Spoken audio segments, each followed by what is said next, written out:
when he was a city engineer, we never sat him with us. Sit in the crowd. We made him sit down with them. Like Spencer sits at the table, when Dan sits at the table. Better watch out, we may not have you at the table. No, but when you leave, they'll help you find it. There will be. That's what I said. Yeah, that's what I'm hearing. So.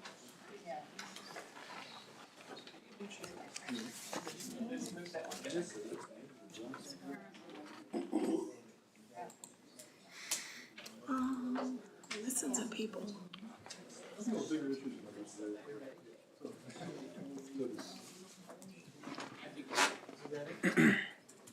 All right. It's now 7:02. We'll go ahead and get the meeting started here. Call the meeting to order. Pledge of Allegiance is our first item. To the flag of the United States of America and to the republic for which it stands, one nation, under God, indivisible, with liberty and justice for all.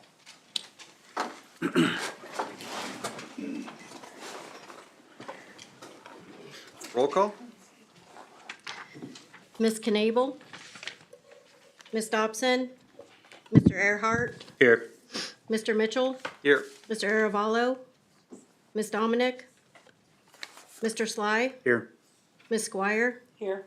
Mr. Morris. Here. Chairman, we have a quorum. Very good. Thank you very much. Any change to the agenda this morning or this evening?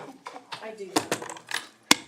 Under the reports, I showed that the R4 zoning was approved, and I meant to correct that to say remanded. Okay.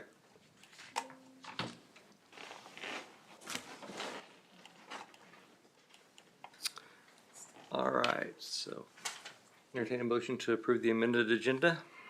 I'll make a motion to approve the amended agenda. Second. It's been moved and seconded to approve the amended agenda. Start the voting on the left. Aye. Aye. Aye. Aye. Aye. Motion carries 5-0. All right. First item of business is approval of minutes from the July 2nd special meeting. Move that we approve the minutes as presented. Second. It's been moved and seconded to approve the minutes from the special January or July 2nd meeting. Start the voting on the left. Abstain. Aye. Abstain. Aye. Aye. Motion carries 3-0-2. Moving on, item number 2 is the CIP for 2025 to 2029.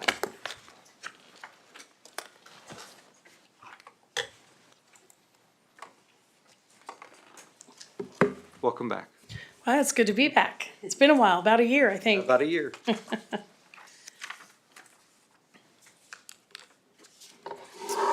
First, I want to tell you that it takes a whole team of people to put together the CIP, and we work on it kind of year-round, doing updates to council and everything. And as you can tell from the documents you've received, both through email and then a hard copy tonight, it doesn't look like the report you've been used to the last couple of years. So I wanted to recognize the people who work on this and who are also here tonight to answer more specific questions you may have about projects that I'm not as good at answering. And one is a person I'm really pleased to introduce to you, our new city engineer, which is a new position here at the city. Her name is Allison Abel. She comes to us most recently from the city of Parkville, city of Overland Park, and has quite a background we look forward to putting to work here at the city. And then I have Jacob Spear, who is the city's Public Works Director. It's been almost a year. And very involved in the projects, not only defining them here, but managing them going forward. And we look forward to seeing the two of them work together on the workload as well. Dan Miller, who just snuck in from Lamprey Earson, who's been our city engineer for a long time. He also is very instrumental in putting this plan together and is here tonight for questions if we need him to. The other person I want to tell you who is here is Natalie Talley. She is the accountant in the finance department, and she did a lot of this work. So she's here to see the project through, if you will. So I'm glad to have her. But it definitely takes a team. So what are we going to do tonight? We're going to review the 25 to 29 proposed CIP. We're going to determine if this plan as presented supports the comprehensive plan. That's your goal tonight. And then you'll vote whether or not you are supporting the CIP to recommend it to council as compliant with the CIP, with the comprehensive plan. In the information that you received, we're really tonight going to focus on the first 2 pages of the report, which is a summary of all the projects, and they are sorted in order by comprehensive plan category. And I am still using the comprehensive plan that is approved and in place, which is not the wonderful new one that you're working on because it hasn't yet been adopted by the city. We're going to focus. I think it's a very, very good plan because I feel like it's really taken into account a lot of input, whether it's been from planning or the council, from all of the input we got in the comprehensive plan from the community and general feedback from people. We've added projects I think are what the community is asking for. We removed some projects, things that simply have been kicked along. We need to admit some things we weren't going to get done or didn't need to do, and we replaced them with other projects that are important. So you're going to see trails. You're going to see more on sidewalks. You're going to see parks and the pool and all kinds of things that are important to the community and the community is asking for. Stoplights and streets. So I'm going to talk about the new projects. A lot of these things have been here before, ongoing or kind of routine to us. These are more the new things that have been added since the last time we were here. So this category is community development projects, and it's about blending the old with the new and adding logical and well-balanced development into the city. Things that are new to this category is the East Streamway Trail from 199th to 207th. That is part of a development along Ridgeview Road. I'm really excited to see that trail project come along. It's been submitted for a TAP grant, so we are definitely progressing forward with this project. We are in good stages, although early, for the sidewalks on South Street from Mill Ridge to Webster. That's a nearly $1 million project. We're looking at CDBG grants as well as KDOT cost sharing grants to help us with the cost of this sidewalk, but we know that's one that the community's really been looking for. The third new project is an increase to our annual sidewalk allocation from $100,000 to $200,000. And we also plan to try to get some CDBG funds in this area, but there will be in my terms, an on-call contract for sidewalks. So we'll have a contractor, we know what the cost per linear foot is, we know where we're gonna put them in, and we simply call the contractor and send them out to do sidewalks. So although you haven't seen a ton of new sidewalks, there's definitely progress being made to make this a routine thing that we do in the city. In addition to that, we have a project going on for sidewalks, and actually it'll be a 10-foot wide sidewalk down around 223rd and Webster. So it won't really be a sidewalk, it'll be more of a trail or bikes or much more accessible in that area. And that project, which is up for a federal SS4A grant, will also have building a master sidewalk and pedestrian plan, building bike path plans, all of those project management tools that we need for these amenities. Excuse me, will that be a sidewalk or will it be asphalt, concrete or asphalt? Concrete or asphalt, 223rd, don't know yet. We're not sure yet. We've been looking at both options. Okay, thank you. On public facility projects, these are the things that the city owns, whether it's a wastewater treatment plant or streets or the buildings. And this one is focused on several great projects. One, we just recently started working on a donation from the Wiswell Farms project for a Wiswell Farms Park. And this project includes, probably in 2 years, hiring a landscape designer to figure out what this new park will look like and what the amenities will be. So that's a new park coming. It also includes stormwater. You've probably seen with the council that they've been working on creating a stormwater utility. This is a requirement of KDHE. Our population is now getting big enough that we are going to be required to do more stormwater management. And this will be the opportunity to do that and put it to work. Jacob has put together, for the first time since I've been here, a really great plan around the Spring Hill Aquatic Center to take care of that building, to add and improve and replace what needs to be, from sunshades to diving boards to finally the Diamond Bright coating that's on the inside of the pool. He has a plan for every year on what needs to be done, and which I'm really excited about because we haven't had that. There is planned work at our community center over on Race Street, which goes from eventually repaving the parking lot, doing some masonry work on the building, as well as an upgrade to the kitchen there, painting the inside, all the maintenance that needs to be done for the things that we own. And then finally, here at the Civic Center, similar things, masonry work, HVAC updates, things like that. And if we get to, on any of these buildings, if the plans change for the building, obviously we wouldn't invest that money. We'll let the next owner or the next operation do that. And then the last section of the comprehensive plan where we have projects is transportation. And this has some more exciting projects I think the community is going to be really looking forward to. And the first one is signalization or traffic light at 191st and 169. I can't imagine anyone who's going to be against this project. And so we're looking forward to getting that started. The engineering work is starting. KDOT is very heavily involved. That project's moving along. Then there's the federal program for eliminating railroad crossings at grade. We have a study going on right now. And then as we work forward and do design work, we've identified we'd love to see something more like 223rd Street at each location in the city that crosses the railroad, 191st, 175th, 207th, all the ones that need that done. That is a federal program. We're trying to take advantage of the funding there and move that forward. Another project or two here that Jacob has definitely identified is Nichols and Hale. Those two streets need a lot of work. They don't need a patch or, temporary. They're down to the grindstone, if you will, and rebuilt along with sidewalks and things along the way. So those are the new projects we've added to the plan for this year.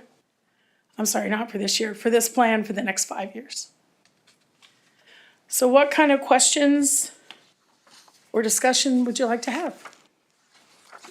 Can you remind me what CDBG grant stands It's for? a community development block grant, Okay, and it is a state of Kansas program. okay, Right. We don't qualify for a ton of those, yeah. but we work through Johnson County and different things to take advantage when we can.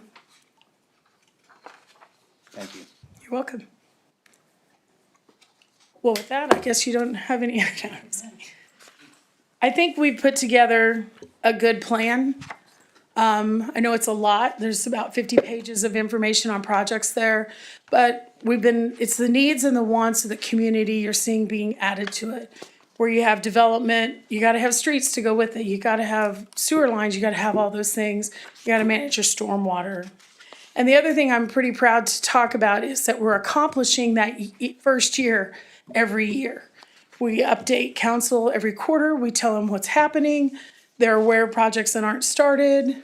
And we are managing to not just keep kicking the cans down the road.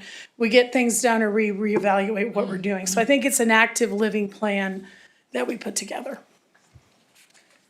Yeah, I just want to applaud your team and the staff for this deliverable. I think it was very well done. I think last year you stepped it up and we even said this is looking great, and this year you even elevate yourself more. And I think I'm starting to see the things that the board's been pounding their fist about come to surface here. So that's exciting to see. So I thank you for that. You bet. Glad to do it. It's a program, so you know, called OpenGov, and it's our new budgeting system. It has CIP, has a lot of great tools, and we're not doing it all in Excel spreadsheets. If we want to change something, it's pretty simple. So we appreciate the council approval of that last year. I wrote down too to say thank you because my soapbox for years has been sidewalks. And I know that your first year I hit you pretty hard with that. You did. I appreciate the development that has happened with this and seeing things coming to better fruition instead of it just being that pipe dream that was in the CIP year after Right. year after 5 years and 2 years. So I do appreciate that. Thank you. I appreciate that. I think of you when I work on this report and think this, she'll like this. This will be great. I do appreciate it. I You bet. do. It does not go unnoticed. I appreciate that and everyone who puts in the work to make it happen. Thank you. I'm gonna join in there in the group since I've been on here for 12 or 13 years. This is the best documented outline of this that I've seen, so thank you Thank you very to much. you and the staff there. Great. I really look at it as kind of the reference book that you shouldn't have to call up somebody to explain a project. We can keep adding up and if you see documents in there, if we get a new contract or we finalize something, we just keep updating. So it's really a great repository of information for us. It's a great thing. Maybe some of these documents will start working together a lot better. Wouldn't that be amazing?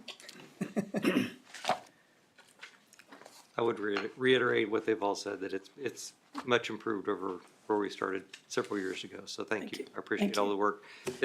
Obviously you put lots of hours and time into it, and your team as well, so. Right. Appreciate that. Appreciate the feedback.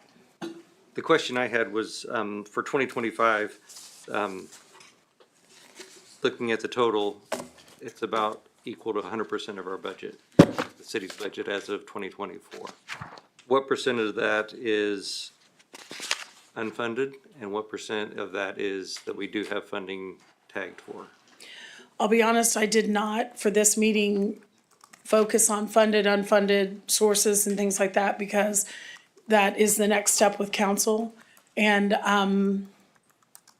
honestly, couldn't tell you, wouldn't want to guess, because I don't think I'd be right. It's usually a pretty high percentage when you look at 25. The 199th Street project is in there, that's not funded yet, it's on the slate for the budget approval. So a big chunk of that would be that one project, so I'd say a majority is more unfunded than funded. Some of these are not yet funded because we have grants out, we have things happening that we don't really yet know the bottom line to the city to know what funding we need, so. Thank you, though. Troy asked my question, but I wasn't gonna ask it, because I think our focus is just the compatibility of this CIP with the comprehensive plan. Yes, And I think you've done a good job, and as you said a moment ago, I think this plan reflects that the staff has been listening to the community and to the city council with an emphasis on sidewalks and trails, signalization at 191st, which you probably try to avoid Facebook, but if you were on there, you'd see that that's on the top of mind of a lot of folks. And then the trails, and I think these are things which will contribute to the legacy of, this commission, the city council, the governing body, and the staff today for the future. And so it's an investment in the future. And how to pay for it is probably another question. So I look at this as being largely aspirational, but I like how you've put everything out with pictures so everyone can see. And then, we'll leave it to the governing body to decide, what are the highest priorities. well put, thank you. What's making the biggest jump in 27? In 27, I'll be honest, I don't have that handy, let me look.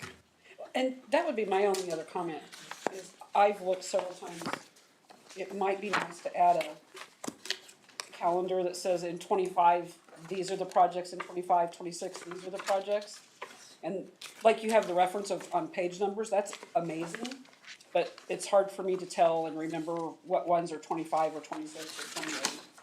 I think that, and I appreciate that feedback, and I keep trying to add, reference points. I think the biggest jump in 27, one would be, Public facilities, but I don't know what it is. one, it could be, we'll start work towards a sewer plant, probably then, whether it's design and things like that. Another big one is the rework of 207th Street is a multi-million-dollar project. I wondered if it was wastewater, but I wasn't Some of it would be, yes.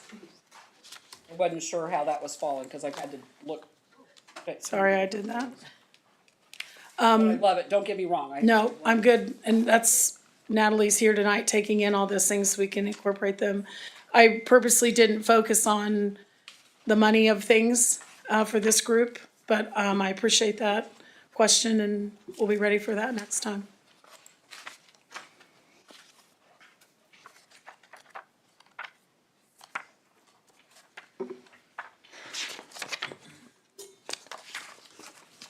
Had one specific, page 16. The sentence ends mid-sentence and doesn't complete. I would just, Okay, thanks for that. so if you could finish that sentence out for the current status. Yep, it does. I apparently didn't finish my thought, so. Well, it's okay. Yeah. As I was reading, I was like, I was looking for a next page and I didn't find it, so. Extent of the food that Troy's going to provide once documents. Something like that, something like that, so, Sorry, Troy. that's okay. And I meant our document, not hers. Any other questions? No, the calendar and my thank you for sidewalks were my big ones. Not understanding where that big jump came, but other than it was wastewater. And 207th Street, I think, is in 2027. Starts, at least gets started in 27. But isn't that gonna be under transportation? Oh, I didn't know you were in a specific group. No, well, Of- no. of I'm just saying public that I think facilities. It's probably under facilities since that's your large number jump. Right? I'm just reading it that right. Yep. Could also be if we do a new civic center. I think that would be moving along about that time as well. Say it again? A little of both. I'm impressed, and I think that the fewer number of questions you're getting from me should. Is a good sign. Us be a good sign. It's a good sign. It's how it should be. It's really how it should be, that the information should tell you the story and make it pretty easy for you to determine what you need to decide here, so that's over the fence, in my opinion. Good job. Thank you. So, Ms. Dunn, one question. Yeah. I see reference to sewer main new development. Project cost of 27.5 million. But I didn't see anything related to an upgrade of the wastewater treatment plant. It is in there as well. It is? Okay, I missed it. And, that's kind of an interesting one because it depends on the answer on the wastewater treatment plant. There could be a regional play here. At a minimum, we're at 60% capacity of the plant now, and it will take expansion or replacement at some point, as we grow. I see it here. Yeah, did you find it? Yep, $91 million, page 27. Okay, thanks. Yeah. And that is all depends on that number based on what we really end up doing there. And there will also be regional players, new customers, lots of folks that pay into that project. And just as a quick side, taxpayers don't fund any of the utilities that are funded by users.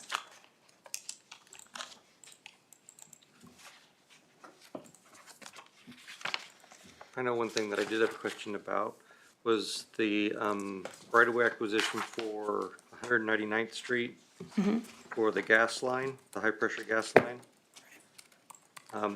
Is that in the right-of-way, or is that actually a gas utility easement? It is in the right of way. Easement. It's an easement. I was gonna say, because normally if it's in a right-of-way, the utility is responsible for paying for it, and if it's in the right-of-way, or if it's in the easement, then we would be, if we're asking them to move it, it would be us. Yeah, the Sorry. utility relocation is in an easement. There is also some right-of-way acquisition that will be a part of that project, separate from the gas line relocation. So are they gonna get a new gas utility easement then? Yes.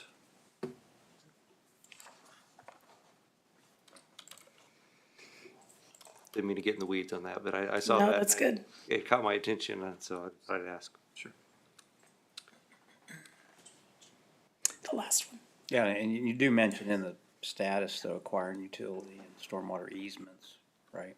Right. So but yeah, it's a good question. Because it starts out with the right of way including, okay.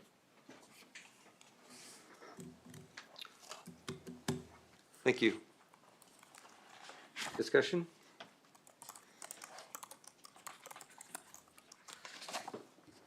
Yeah, I'm excited. No?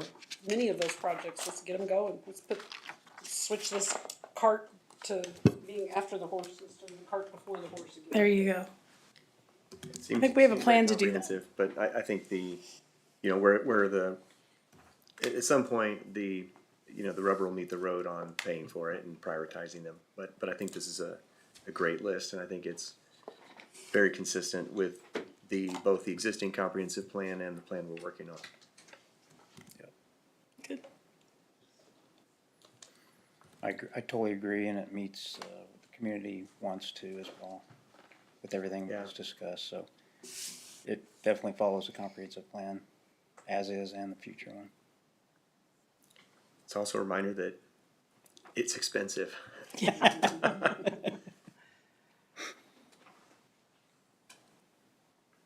I'm assuming that as you were calculating, you're assuming us calculating an inflation rate for the future projects, Yes. For What about 4% or so. 4%, okay. Sorry, I still focus on the money. Yeah, that's okay. Hard to me to let that part go. Nope, helps us with the next step.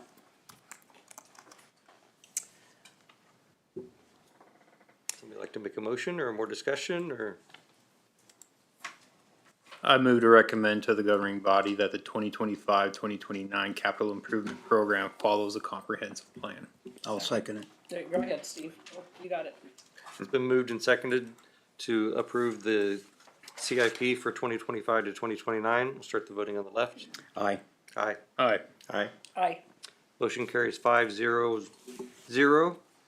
And I have to apologize, as I was going through here, I was in such a hurry to get to the CIP that I skipped over the general conversation for the public to make their, Great. Thank you for your time. Appreciate your support. yes, thank you. So I apologize for that. So if it's okay, we'll go back and catch public comment. And I would request that people have 3 minutes at the most. It looks like most people are here to discuss what's already been at the previous meeting, so. Anybody like to come, please come up, state your name. You have the paper I have the paper. we signed? Well, I don't know if you signed it, but I see your name on it.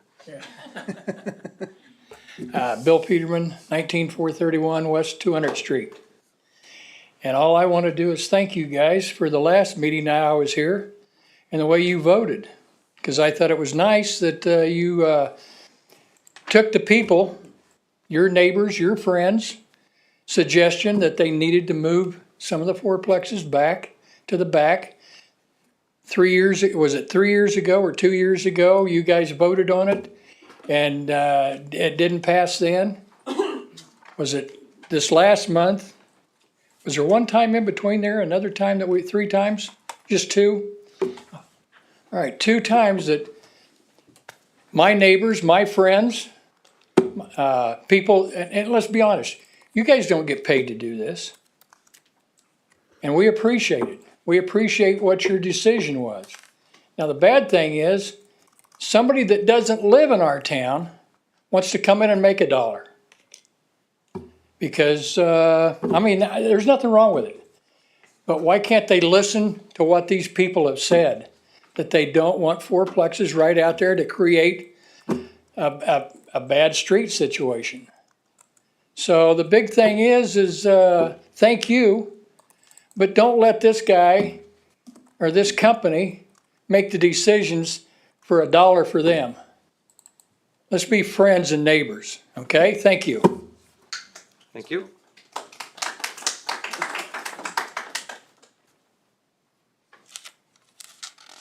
Next.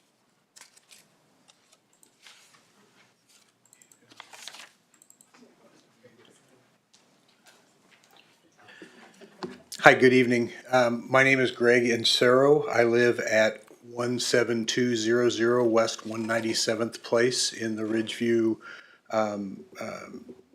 Prairie Ridge subdivision across the street. I too want to thank you for the opportunity tonight.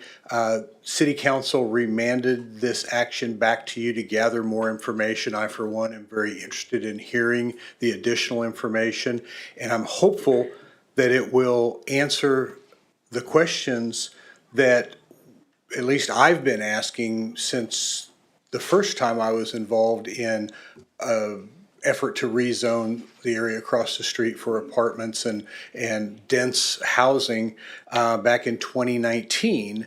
And still, those questions have not been addressed adequately. My concerns, once again, are around infrastructure. Whenever we bring up infrastructure, the only thing anybody wants to talk about is the 0.9 miles of 199th Street between the Ridgeview Traffic Circle and Renner Road. My question is, what is the plan for the north-south streets? Ridgeview is narrow, has no shoulders, deep ditches. It abuts to Olathe to the north, and Renner Road is gravel and for at least 2 miles. Black Bob is being widened out in Olathe, but doesn't seem like there's any interest in it farther south than that. So I would really like to understand, how do I get that question addressed? What is the plan for the north-south streets?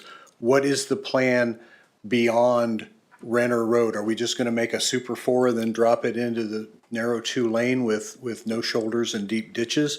What is the plan to coordinate with Johnson County, Olathe, Overland Park, whomever? We've also asked about schools. This subdivision that's proposed and the other ones that have been approved, well over 1,300 new doors. Most of them are focused on families with school-age kids. Where are we gonna school all these kids? Are we gonna bus them across the 169? Are we gonna bus them to the north part of town? Are we planning on additional schools? Where will those schools be? Has there been property? What is the plan? Been asking that question. And then, most importantly, safety. The Prairie Ridge subdivision has one point of ingress and egress on Norton Street. We've talked about that in this body here. That should have never been approved like that. What happens if there's a serious traffic accident and then there's a fire or some other emergency within the subdivision? How will first responders get there and get out? In fact, thinking about first responders, what is the plan? How do we know if we have enough and they're properly located with all this new development? I don't know. I did research on the internet trying to figure out whether it's standards. Can't find them. I find them for other cities. I can't find them for us. So anyway, those are the concerns. We come here, I stand at this podium, I ask questions, nobody answers them. How do I get them answered? Is there another forum that I can come to where we can have a discussion instead of me making a speech and then it gets put to the side and we talk about whatever the applicant wants to talk about? I would really like to understand better how the city process works. So anyway, hopefully we'll learn answers to all those questions tonight. Thank you. Thank you.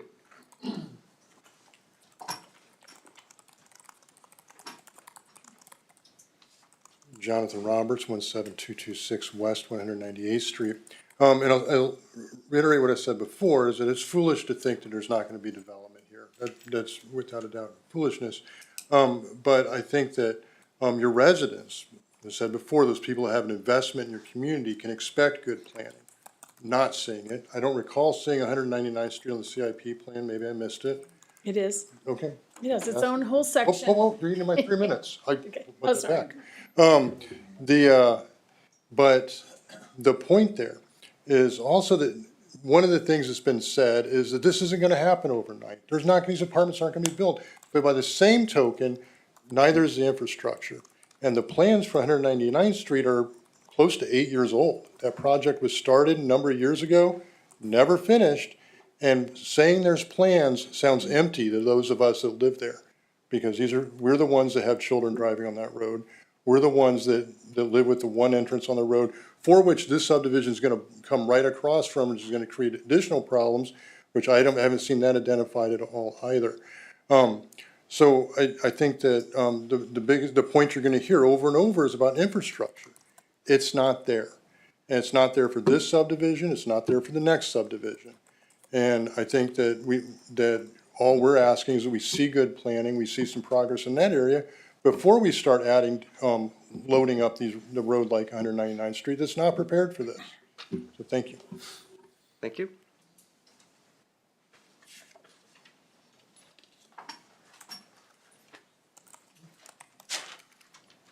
I'm Charlie Pope, and I live at 19735 Barstow Street, Prairie Ridge subdivision. And I had a whole bunch of questions that I do not know the answers to, and I thought you guys would know. We're going to have single-family duplex and fourplexes in this. Is that what's agreed to at the moment? Anybody know that? This is just a time for public comment. Oh, okay. Well, I had a lot of questions. Are those going to be family owned? Is that something, they're not going to be family owned? Sir, no, sorry. I'm not shaking my head in response to that question. This is just a chance for you all to get up and make public comments rather than ask questions and receive answers. I know that seems kind of weird, but this is just a chance to speak on issues, and they're not supposed to respond or kind of get in a back and forth with you. Okay. Where is that opportunity to do that? Where do we get that opportunity to ask questions about what's going to go into the plot of ground that you have? Who do we get that answer from?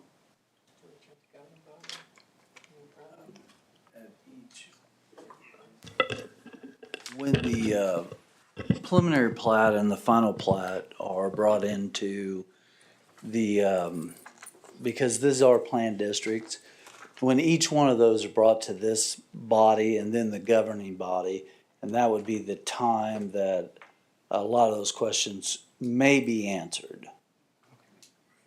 And I understand, look, the factors of rental versus ownership of them and all, really is not a standard that we can ask. Most all developers have been forthcoming though with the community on that. So right now, there's no thoughts of Section 8 housing or anything like that? Sir, At this point, no. We're not Can't even allowed answer by that. law to ask that question. But it could be. It could be Section 8. It could be anything. They could leave it vacant, but we are not allowed, and it would be discriminatory for us of the city to consider the zoning or deny it based on that type of factor. Okay. I do have some other items here. I thought the civic center and city hall is getting kind of cramped. Maybe we could get a piece of ground from the developer to build our new city hall on. I also thought that a grade school in a neighborhood would be a really good idea. I thought the police offices in downtown Spring Hill are probably inadequate, and I would like to see maybe a police department have a new building over in our area would be fine, certainly something I would like to see. So some of the things I would like to see, a community park would be nice. We have no community parks in our area of town. I mean, we have the high school, which the kids can use. We can't get there because there's no sidewalk, but we do have that. But we don't have any community parks, and I think that would be a good option also to think about when you talk to the developers about these things. Talk about maybe a parcel of land for the new community center and police offices together like they do in Olathe. A grade school in the neighborhood for all these hundreds of kids that are going to be potentially needing a school. The ones we have are getting full rapidly. We are going to have a piece of ground for new schools. So those are the things that I would like to see you address. Thank you. Thank you.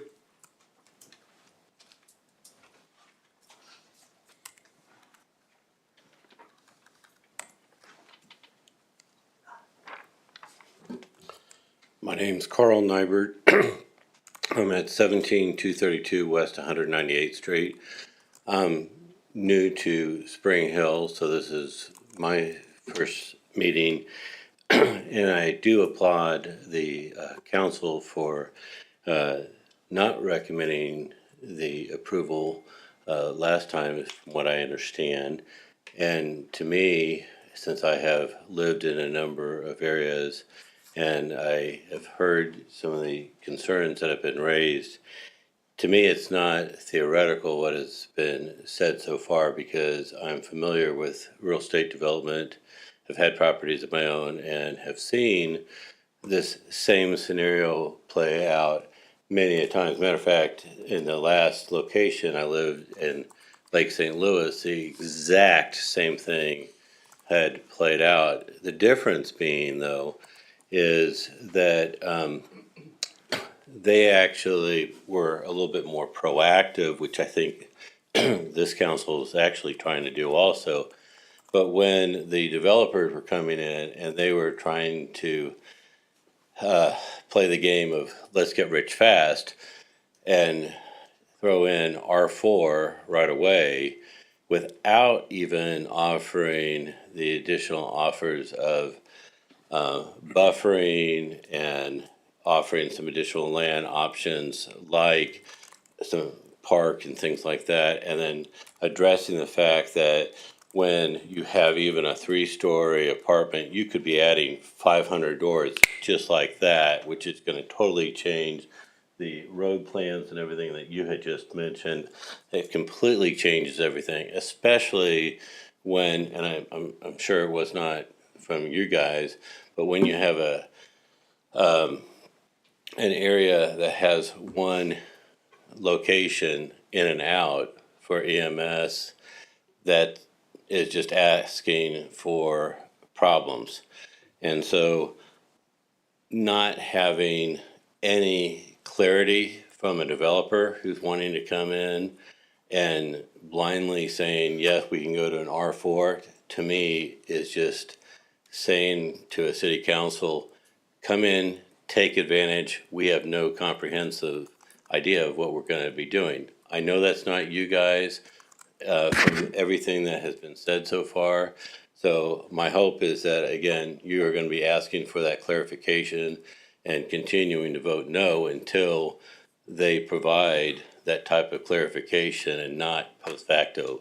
Because everywhere I've seen in Dallas, Colorado, in Missouri, that doesn't happen unless the councils request that and get that information ahead of time. Then it does happen. So I'm just urging you to go ahead and do that and make sure that there is that buffering, because you have a lot of leverage right now. You lose all that leverage if you wait. Thank you. Thank you.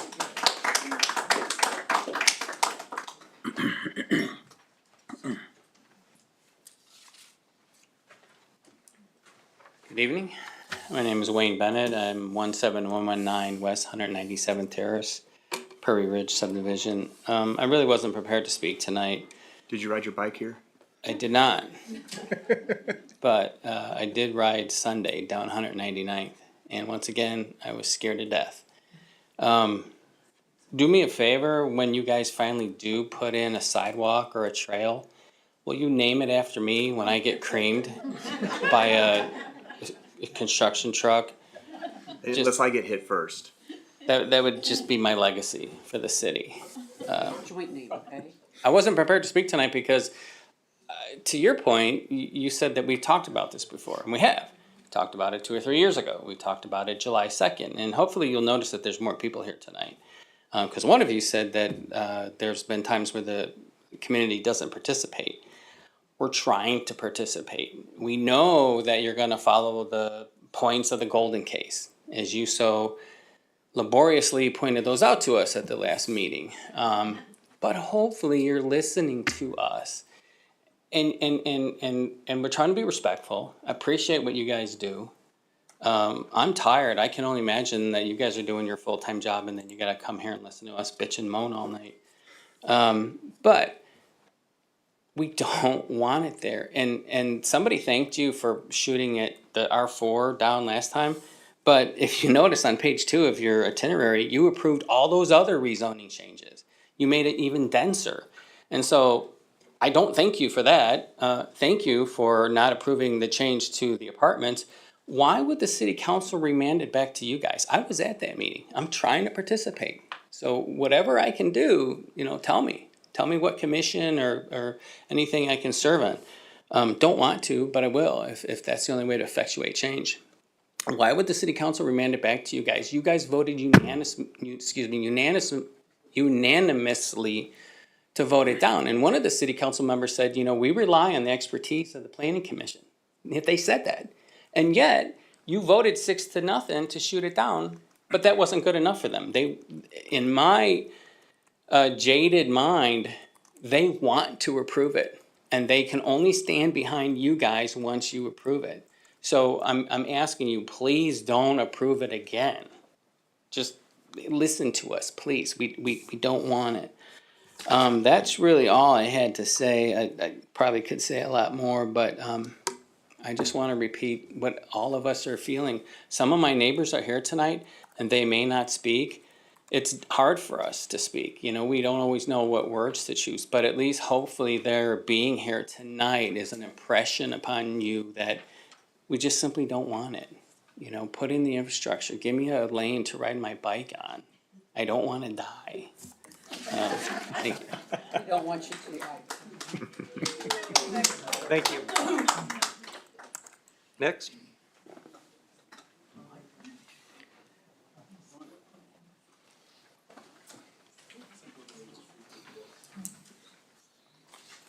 Good evening. My name is Larry Thomas. I live at 17117 197 Terrace Street. This is my first planning commission meeting. Been here in Spring Hill for 3 years. And I attended the last planning or the last council meeting. And so my question, I guess what I am is just confused.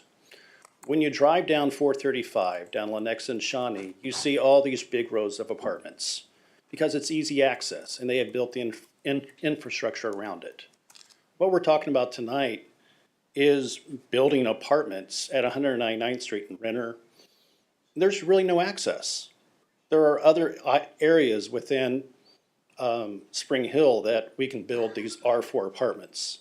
Is there a difference between building in Johnson County versus Miami County? Is there an advantage for the developers? Is there a disadvantage for the developers? Because you drive right down Webster between the pool and Price Chopper, there's lots for sale, big lots for sale. Why can't we put apartments there? The streets are already wide enough there to support that type of infrastructure or basically make a little bit of amends to it. So I'm just a little confused. And also south of Quick Trip, there are areas beyond there that could be for apartments. Again, easy access to the highways, just like 435, just like what Lenexa and Shawnee has done. So the question is, why put all the money and funding to build on, to expand 199th when Webster, 180 north of 183rd, there's easy access to 169 highway. I mean, we heard from the council about their daughters, their sons want to live in Spring Hill, they can't afford it, 6-month wait list for apartments. Build over there. We don't need to have them across from Prairie Ridge. Thank you. Thank you.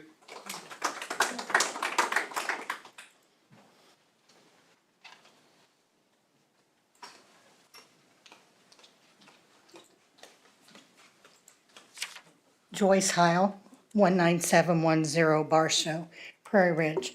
In following up with him, that's what we kept hearing was about how their sons and daughters needed apartments. There's already R4 approved on Webster and has been for a long time. And that's going to be a big development there for Prebe. Why do we need more than that at this point? That's what I'd like. Thank you.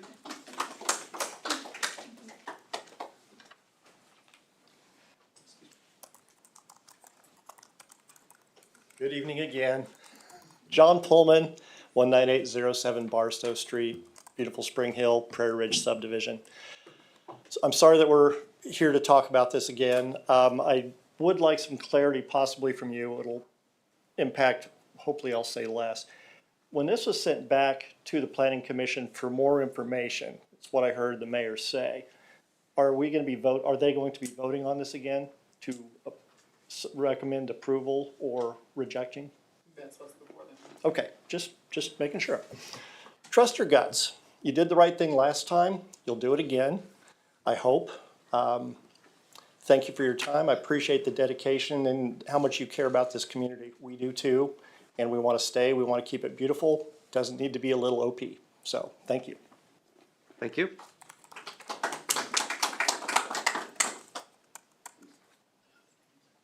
Since I know I'm granted for 3 minutes, Carl Nybert again, and I only used maybe 2.5. 2 minutes and 45 seconds. Okay, fair enough. Part of my background is also 10 years of congressional investigations and oversight, and also work with the FBI's. So I want to also remind you from my political background and oversight that as council people, and since I've also done some of that work, to continue to follow your gut and to be able to think ahead of publicly being able to respond how you voted and why you voted that way to the press when you have R4 allotted that hasn't been used and there's streets available that can handle that kind of traffic, and that you voted unanimously before and it changed. And you have to ask yourself, are you being used as the eventual scapegoat? Because you're the one that they'll be saying, well, they voted, I just am agreeing with them. Because when they kick it back to you to revote and revote, generally that's what they're doing. That's how I've seen it throughout my career, both in the corporate and government life. So I just wanted to reiterate that. Thank you again for voting the correct way before. Appreciate it. Thank you.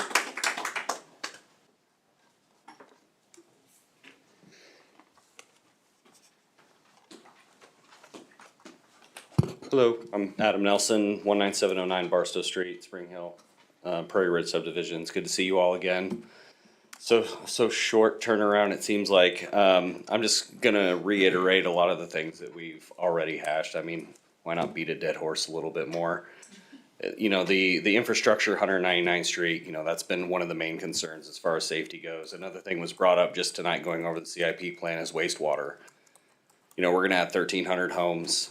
That's 1,300 or more toilets, sinks, showers. You know, let's all think about that as well. If we're already at 60% capacity and we're gonna throw this many homes at it, plus the other subdivisions, we don't have the money in the budget right now, at least from what I've seen, especially looking, you know, more than 5 years out to help support that growth, especially that quick growth.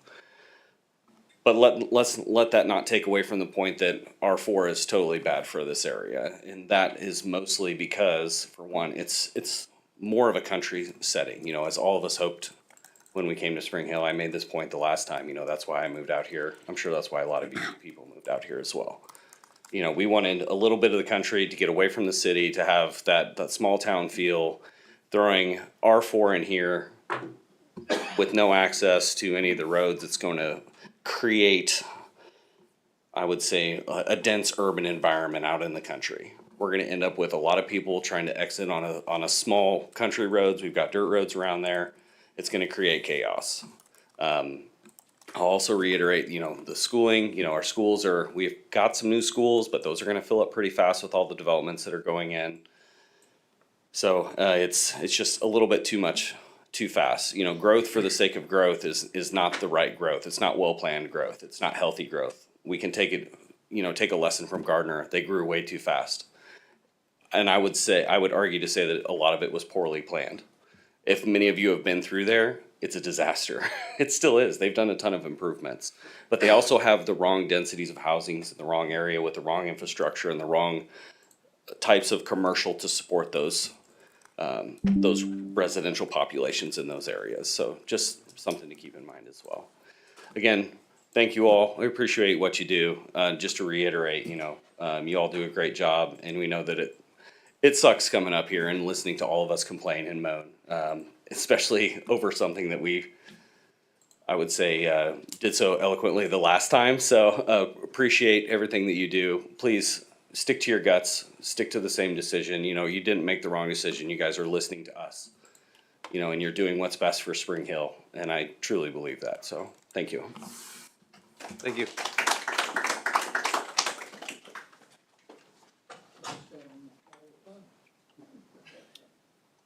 Anybody else?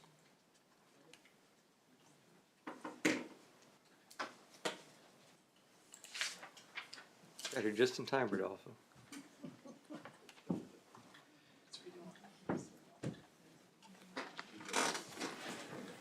So we're gonna take a real quick recess. I unfortunately am going to have to leave, but Rodolfo will maybe take over and run the rest of the meeting. And so we're gonna take a 5-minute recess and get organized up here, and then we'll get back together.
I'd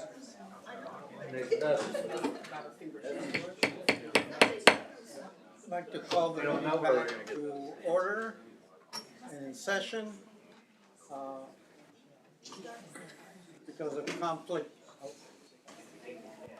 Because of conflicts, our chair had to leave, but I have come. And we still have a quorum, so we'll be able to continue conduct business. I think our next item on the agenda is item 3. And Hi, all right. Thank you all for having us tonight. I don't get to do staff reports too often, so if I mess anything up, please be moderately gentle, but it's okay if you want to hurt my feelings a little bit. We are here tonight for a fence exception, so this is a pretty new thing for you all. This is the first one we've done officially under the new city code. Our fence code was changed a few months back to allow for a specific procedure for landowners to come in and ask for some sort of exception out of the fence code as it stands. So one thing to clear up early on, this is not a variance. Variances go to the BZA. They're very strict. They go under a specific statutory set of five questions. This is not that. And we'll go through the factors that our city code tells you all to look at here at the end of this. But what we're looking at is whether the fence that is currently in place at the model homes in the Dayton Creek subdivision, whether to permit an exception. So that the fence is already in. I'm going to put it, here's a couple pictures, 1, 2 from the north and then south. All right, so you have 5 factors under 17.360. They are the fence or wall will not adversely affect the general welfare of the immediate neighborhood in which the fence or wall is erected, taking into consideration factors including but not limited to the value of the property, safety of the residences, and the neighborhood. Factor 2 is the appearance, location, and purpose of the proposed fence. Factor 3 is the effect on adjoining properties. Factor 4 is the size of the area enclosed. And the last one is the desirability of open views with regard to beauty, value, safety of the neighborhood, including site triangles. So those are your 5 things that we're going to be looking at this under. Currently, the fence is in place in the front yard. Model home complexes like this, and that's what this is. These are 6 model homes by the developers and by the developer and current builders of Dayton Creek. Model home complexes in Spring Hill are allowed to have a fence in the front yard. That's really the only specifically allowed front yard fence permitted by code at the moment. Pretty new. This is the first time we're seeing it, and candidly, I believe this is the only model home complex with a front yard fence. So we are just across the street from the Dayton Creek Elementary School. You've got some extra pictures in your packet in the staff report. The one thing I'd like to note, and we can go through any staff comments on the 5 factors if you'd like, but I'll let you read those. The one thing I do want to note is that we have another provision of city code that's 14.320 that does not permit encroachments into the right-of-way, including across sidewalks. So that is a separate issue. The fence exception does not allow an exception of anything outside of our zoning code. So our zoning code is chapter 17. Anytime you see something with a 17 in the front, that's on you guys. The rest of the code is not under the Planning Commission. So that would be a separate issue to work through in the future, but just be aware of that. This is sort of just half of the piece of the puzzle. But with that, if there's any questions for me, I'm happy to answer them. Otherwise, I believe the applicant is here and has a presentation to walk through with you all. So I guess that was my question, is that this is encroaching within the public right of way, and my question would be why the property line runs 1 foot behind the sidewalk. Why wasn't this just ran behind the sidewalk with a gate? And then you have the public right of way open and you still have the site secured. They're all surface mounted. I work with fences. I feel like this is a pretty simple solution to move it along the property line. Sure. So ultimately, that's something that the developer and applicant can tell you. What I can tell you is at the time this fence went up, no front yard fences were allowed anywhere. There wasn't really a clear exception protocol. So by creating changing our code to allow the front yard fencing and creating this exception, it does allow them the leeway to move it back behind the sidewalk if they wanted to, whereas a year ago they could move it back inside the sidewalk and it would still be violating city code. So that might be part of it, maybe, maybe not. That's again up to the applicant, but great question. okay. Anybody have any other questions? If not, I've got one. okay. One question, which is one of those images, I think it's from the north side, but it doesn't appear to have a gate. There is one gate, but There's a gate on the north side, the south side, I believe, does not, but I might be backwards on that. But I think this is north looking south, and this is a gate here on the bottom right corner. So then but from the other end, there is no gate. No. Is there one? Okay. It's right there. It's right to that side, I believe. Right on the sidewalk. No. I believe, if you look in your staff packet, I think the picture on page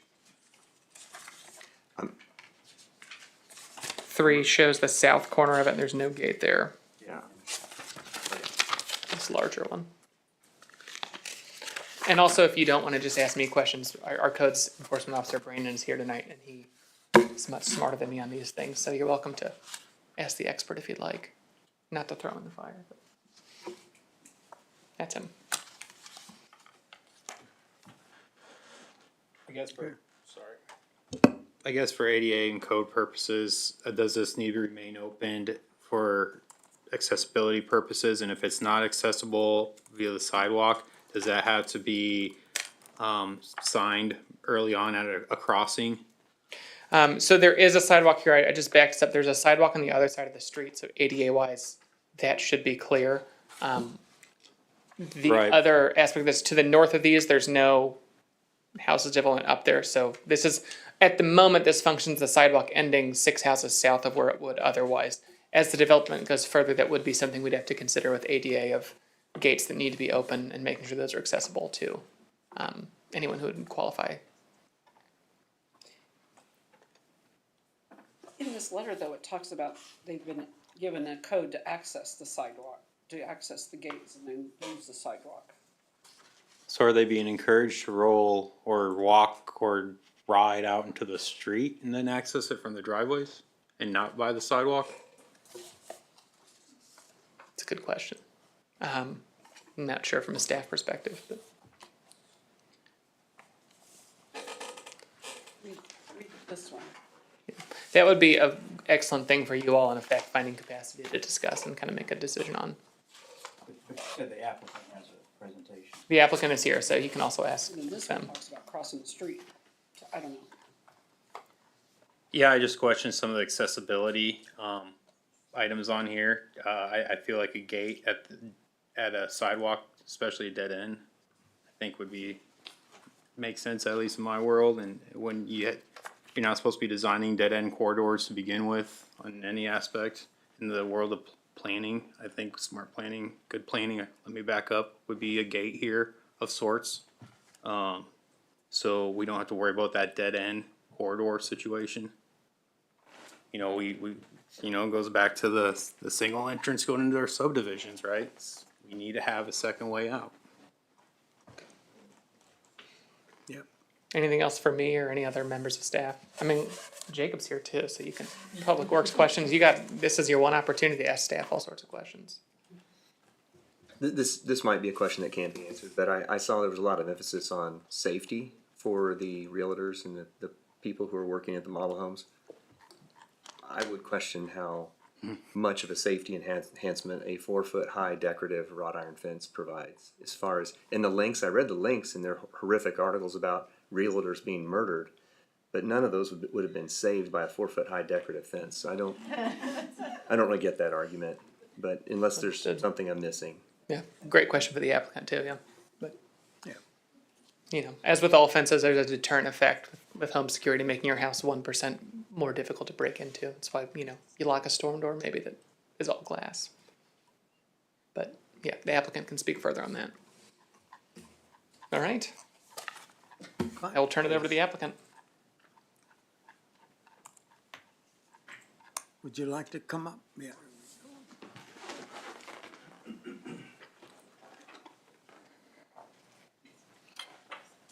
Good evening. My name is Curtis Holland. I'm a legal counsel for the developer. My address is 900 West 48th Place, Kansas City, Missouri, 64112. Have a brief presentation. I appreciate you hearing this tonight. I've heard a lot of the comments, and so just to kind of go over what we submitted for this request tonight. I represent the developer of Dayton Creek, which is PV Investments. It's Dr. Brad Vince. I think he's been in front of you before a number of times. As Mr. Lau indicated, we're here to request an exception from the new model home fence ordinance. He explained that, I think, fairly well previous to the recent change, and I think it was in May of this year. There was no fences allowed in the front yards, and to my knowledge, the only fences allowed in the front yard are for model homes now. So we talked about the model home fence and the need to have fencing for model homes before you all approved the current version of the code. Didn't quite get to the point where we'd like it to be, and because we were hoping that it would in fact address the particular situation that's in front of you in terms of where it is located. But having said that, there was a letter that we submitted to you that detailed a lot of this, and I know it was mentioned. I appreciate the commissioner having read it, and it is for the development and for the real estate broker. And I've spoken to her a number of times. It is a security issue, and you might not think that a 4-foot fence is going to provide, or keep somebody from coming in and murdering a real estate broker, or a potential home buyer that's coming to visit the home. And I don't deny that. If somebody wants to, if it's that crazy or wants to do that, a little fence isn't going to really stop them. But it does provide some security, and I'll talk to you about that here in a second. Just briefly, this is the entrance to the subdivision. I think you all know where it is and probably been through it. That street on the right-hand side is Thieden Street. The median with the bushes in the middle is Thieden Street. That's the main street that heads into the subdivision off of 191st Street, which you can see is the other street there, a smaller looking street. Anyway, so here's the subdivision. And you'll see that's the platted areas of the subdivision that have been developed and are still being developed. The blue highlighted lots are the 6 model home lots that we're talking about, and as indicated by Mr. Lau, it's across the street from the school right there.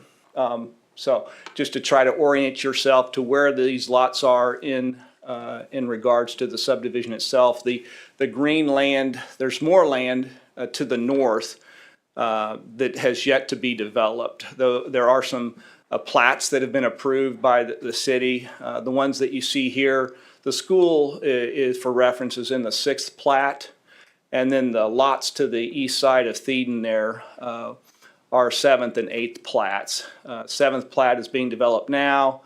And then the 8th plat will be the next phase of development. But again, that's just where those 6 model home lots are today.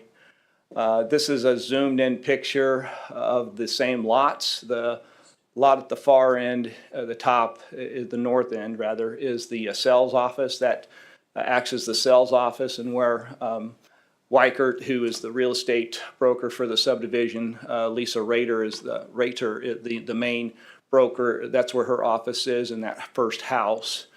And then the black line that you can see there, I have a notation that's that security fence that we're talking about. It does run between the back of the curb and the sidewalk, and it was, it's been there for not quite a year now. But it's and I'll talk about this in a little bit. It's actually a duplicate of the earlier model home where they were in terms of the same fencing and how that was oriented next to the sidewalk the way it was. And I'll talk about that in a second. I did want to indicate that the lots there that are starred, there's 2 lots there that are starred with the green star. I found out recently that those builders who own those model homes are selling those homes. And so the plan is going to change a little bit from at least our request to you tonight, which again is to have the fence along all 6 of the front of those homes. But now we're really seeking to only, or we'll only need the fencing along the first 3 at the top of the northern end. So those 3 lots on the north end is what we'd like to be able to keep the fence in place for those lots. And we're okay taking out the fence for the other 3 lots. Well, the 2 that are starred because they're going to be sold. And then that 6th lot, the furthest south lot, it's sort of the, we're remove the fencing in front of there too. But anyway, I did want to make that change, note that change. As you indicated, Commissioner Morse, the issue here for us is a matter of security for, not just the broker, but the folks who come to visit these homes. And there's been some bad things that have happened, unfortunately, at new home subdivisions. We haven't had that here, luckily. There was actually a recent incident in Johnson County. I won't go into it, but there was a recent incident here in Johnson County in the last few weeks. The model home fence ordinance that was mentioned, it doesn't talk about encroaching into the right of way. It talks about having it be in the front yard. So we understand the difference here. Do want to look at the fence just a little bit that we're talking about. This is the home where the model, where the sales office is. And you can see the sales office doors immediately left of the fence as it connects to the house. And So it's not secure, because it's not enclosed by the fence. what, the sales office? door. No, it is not. Is that- So what happened? Is there a rear fence on any of these? No, there isn't. That was, I think, it was maybe a misstatement in the staff report that there's a fence all the way around all the yards, but it's not. It's just along the front. But yeah, so the way this works is, the sales office, you can go into the sales office. You don't have to go through the fence to go into the sales office. But when you go in the sales office, you are greeted by the sales broker and you give them all of your information.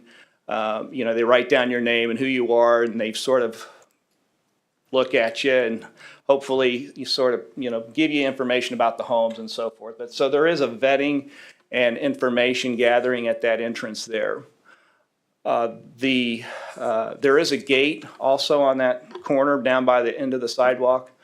And that's not a great picture, but where that cone is where the gate is for that first home on the north end. So you can get through the gate. As mentioned, there's a code for the gate to enter into that gate. There's a code also, and there's a gate at the other south end right now too. I'll show it to you, but there's gates on both ends of these fences. And I'll tell you that the folks that live, she had a pointer, but the folks who live south of the model homes, there's 4 homes there. All those people have codes to the gate and can use the gate. And really, they're the only people on the street right now, on this side of the street. There's nobody else on this side of the street. If you look at the subdivision, it's just those homes that are outlined in blue and then the 4 homes to the south that are on that side of the street that really could use the sidewalk. So I just want to make that point to you. This just pictures of the fence. This is the last home on the far south end. And there's a gate, you can kind of see it. It's to the lower right-hand corner. There's the gate. There's a point made by staff that you have to open up the gate and go through that little yard to get to the sidewalk. But anyway, there's the gate on the north end opened. And this more pictures of the fence. The gate, or the fencing rather, is connected to the sidewalk, bolted to the sidewalk. So it's a very secured fence. It would be different if you wanted to move the fence to the north side, the east side of the sidewalk in this case. It'd be a little different. You wouldn't have it bolted to the ground like you do here. But anyway, that's how it's bolted to the sidewalk. So I wanted to talk a little bit about I understand there's a question about accessibility. I don't think in this particular case that we're really impacting accessibility or the ability to use the sidewalk. And I would say that for a couple of reasons. One, Thieden Street has sidewalks on both sides of the street. So if you can't use this particular sidewalk right in front of the model homes or those other 4 homes that live there, those homeowners, and by the way, there's letters that I submitted to you and are in the packet where all those homeowners supported this fence remaining in place. And this isn't a permanent fence, it's a temporary fence. We think we'll only need it for another 18 months or so. But anyway, there's sidewalks on both sides of Thieden Street, so there's not an issue of accessibility. And I would like to make the point that on all the other streets in Dayton Creek, there's only one sidewalk on the side of the street. There's not 2 sidewalks on each street. 90% of Dayton Creek has one sidewalk on the side of the street. So it's not a different really in terms of what the other streets look like in terms of accessibility. I also would note that the school, none of the homes on the east side of the street, those 4 homeowners have school-aged children. School children don't have to use this sidewalk to get back and forth to school. They have sidewalks on the other streets to use, and they have, again, that sidewalk along the west side of Thieden Street to use. So it's not really a safety issue in our opinion. It's not an accessibility issue in our opinion because you have sidewalks to use. I mentioned that we had letters of support. You must not have put that in here, did you? They have them. We got 'em right. Okay, well, I had them in my PowerPoint. Okay, never mind. I'll just reference that we have support from those residences who live to the south that are, not the model homes. I don't know why this decides not to move, but it's not moving anymore. But in any event, I did want to point out, and it's not in the PowerPoint, but that this model home setup, the way we have it here today, has been like this since the beginning of Dayton Creek, since 2018. It was just at a different location, and it's working now again. This model home setup with the fence in the exact same situation in terms of being located on the sidewalk happened at the very the south end of the project as Thieden Street comes in. As Thieden Street comes in off 191st Street, that first street to the left, those 5 homes off that first street were the old model home, was the model home complex, if you will. And we had the same fence there since 2018, same setup. It had fences, encroaching into the sidewalk. We had a gate on each end so you can have accessibility through the gate. We can leave that gate open during the day if that's what the commission would prefer. And then just last, I would address the point that was made about the right-of-way and the what it says in terms of not having anything encumbering the right-of-way like we have here. I talked to Mr. Lau about that previously, and we've had situations in other cities where you have encroachments into right-of-ways like this. There is a thing called an encroachment agreement that we could enter into, and we'd be willing to entertain an encroachment agreement to allow this temporary fence to be there for another 18 months or so, and then we'd be out of there. And again, we're going to reduce the size of the fence and take it off those southern 3 lots. So you just have the 3 northern lots where that would be. The other scenario where you might see this being different, and that would be if you put the fence on the easterly side of the sidewalk, what you'd do is you would have a sidewalk between the homes closer to the garage. So you'd have to put in a separate second sidewalk that would give you access to for safe access to the different homes. And I suppose that wasn't done here. I think it will have to be done in the future for the next time, because we're going to pick this up and move it up north when the next homes are built, and we'll have another model home complex. So again, I don't think it's a huge safety issue, or is it a big accessibility issue, because you do have another sidewalk to use. At some point, you got to cross the street. Doesn't matter where you are. You have to cross the street, and we don't think that this is particularly unsafe. And so we'd ask for your consideration to leave it be in place for another 18 months. I'd stand to answer any questions if you have any. Thank you. Any questions, Josh? And just to clarify, there's no fence around the backyards. That's true. So you could go around the house. In theory, yes, in theory you could. Thank you. Presumably they're locked, but maybe not all the time. But I get your point that it's not why don't we just get rid of the fences altogether, huh? There's some safety to it. There's some direction. You're giving people a way to funnel them into the sales office, get their information before they just wander as free as they want. I guess my concern right now is 1 week from today, there's going to be 529 students inundating that site. And we're talking about putting a fence into the right of way for one agent. And I think it's a safety issue, not only for the agent, but also for the kids in our community. I really think a simple fix is move the fence back to the property line and everyone's good. I appreciate your comment. Again, the children, they don't use this sidewalk. There's no reason for them to use this sidewalk. They've got other sidewalks on the west side of the road to use to get to their homes. So it's not an issue for safety of the school children. But I appreciate your comment that it just isn't an impact here. I know when we designed the school that we were required to put sidewalks on both sides because it was a school. So I'd like to see those sidewalks remain open for that reason. I think one of the differences too is it's a collector road. The others, whether it's had a school on it or not, it would have had sidewalks on both sides. If I'm not mistaken. But yeah, I get your point, but I guess my only consideration is here, it doesn't impact school children walking, or their ability to get home. So they have a sidewalk right there at the school. Sorry.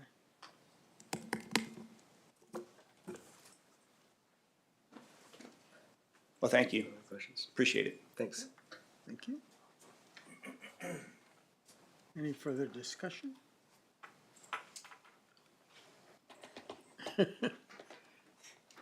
I just have some comments perhaps, but I think it seems like it was pretty presumptuous to build the fence in the first place when it was in violation of city code. I think the fact that the sales office door is outside the fence kind of negates the argument that this fence is for safety, and the willingness of the builder to leave the gates open during the day for access also kind of negates the safety argument, which is fine. I think we should be honest that it's a decorative fence that's attractive. It kind of groups those homes together, identifies them as model homes, and when people are in, it does control the traffic of the people visiting the homes, because if you want to see those homes, it sends you to the sales office first, and then once you're in, and now you're going to go from home to home, and to leave, oh, I have to go through the sales office again. Right, exactly. So let's just be honest about what it is. But I think for me personally, since there's a sidewalk on the other side of the road for the school kids, the neighbors, the closest neighbors have said it's fine. I don't have an issue with it, but I think in the future, maybe, the ideal would be for this fence to be behind the sidewalk. Certainly, there's not a second sidewalk available on the other side of the street. Mm-hmm. Yeah, I tend to agree with Chuck on this too, especially if they're gonna take it away from the three houses there. And there's a sidewalk on the other side where the school is, and it's gonna be taken down in 18 months. But in the future, I think we have to kind of make sure this doesn't happen again with the new code. I would ask that if this is a remain, that signage, if there's not signage already northbound on feed in, to put signage that sidewalk is closed then, because again, kids can become walking north on feed in on the east side of the road. And then they have to cross, and a kid's not gonna go back to a crossing. So again, I'm thinking about the safety of our kids. It doesn't have to be a kid that works there or lives there. It can just be a kid trying to get to school, sees the sidewalks closed and darts across the Eden. And that's, in my opinion, a necessary situation. I was gonna say, Josh was part of building that school. I'm sure he knows Oh, I remember all the planning going into what, that. yeah, I'm sure that he is more aware of what was required for sidewalks and wasn't required for sidewalks than anybody else in the room, so. Though I agree with what you guys are saying, that leaving it also makes me tug at the heartstring, knowing that Josh is saying that they were asked to make sure there was sidewalks on both sides of that for the school. And yet we're gonna go through opening, we've already gone through it once already, and now we're gonna go through 2 more seasons of opening school in the 18-month period. So that kind of does bring some concern, and then he brings up the point of that's not always the kids at Dayton Creek. You could have kids that are coming for visits, or kids that are coming in to babysit other kids and they're out for a walk, and then you're sending them across a busy street. So I don't know, that does kind of concern me that we're blocking a street for kids. And Josh, that's a good point, because if the 2 homes are sold that are in the middle of those 6 right now, if those are sold by the builder and then a family with kids moves in, they're now gonna have to jaywalk, right? And they do have to jaywalk. Yeah. I mean, 18 months may not seem like a long time, but it is a long time, especially if one of those model homes sells in the next 2 or 3 months, and then 18 months they're not able to push their stroller or wagon or walk their kids or ride their bikes on those sidewalk, on that particular sidewalk. I don't know, I can see both sides of that coin. Well, that's sort of where I'm at. I mean, I see both arguments. I mean, it's, I think the intent was, to allow the excess, and we are changing that. We don't know who's gonna move into those, homes when they sell, so Right, it's hard to, yeah, that crystal ball's just not coming, is it? yeah. It's just a marketing tool, it's not a safety issue. I might be inclined to say when the other fencing comes down around those other 3 homes, that at that time they move the fence on the first 3 behind the sidewalk.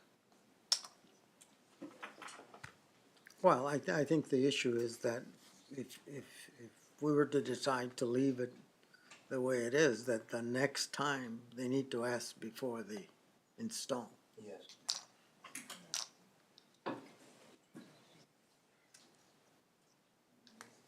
I mean, what sort of hardship it goes towards the owner if we deny this? I mean, do they have to move the fence or what happens?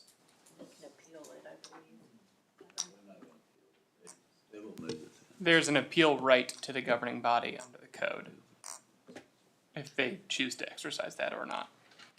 But you all, this isn't an item where you recommend, like with a rezoning, you recommend to the governing body and they have the final say. You all have a final say, it's just appealable to the governing body, whereas like a zoning thing, governing body has the final say and it's appealable to district court, so. So one thought is that for accessibility, I did like Mr. Holland's suggestion that the gates could be left open during the day. And certainly if those 2 homes are sold, that would resolve the accessibility for the school kids during school. If so when they reconfigure the fence around the remaining, was it 2 homes, I 3. think, or 3? 1, 2, and 3. Then, if they were willing to leave the gates open, so you don't need a code, that would serve the purpose, I think, for the children to be able to access the sidewalk and get to school safely. That is the question, like, what are we doing? Why, we have obstructions within the public right of way that are for security reasons, that we leave the gates open, there's no fence on the backside. Like, what It's- are we doing? It's for decorative reasons. That's why it's there. Marketing. It's a It's for marketing marketing. Exactly. It's marketing. Which is fine. I mean, it does look nice around model homes. But let's be honest, that's why it's there. Well, and put in without approval. Right. Anything else? If not, is there a motion?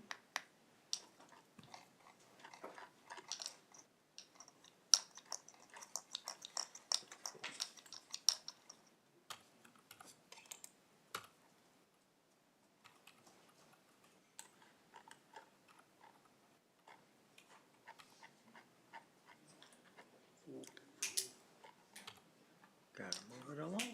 I'm trying to, Trying to find one. Same here.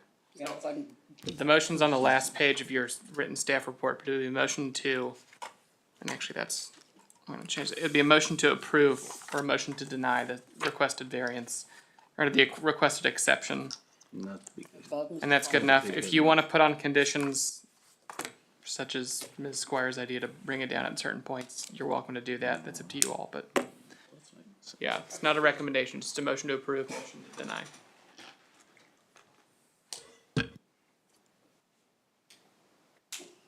I would like to move to recommend that we leave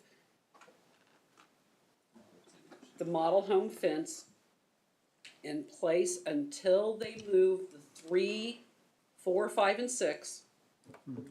And at that time, ask them to move it behind the sidewalk.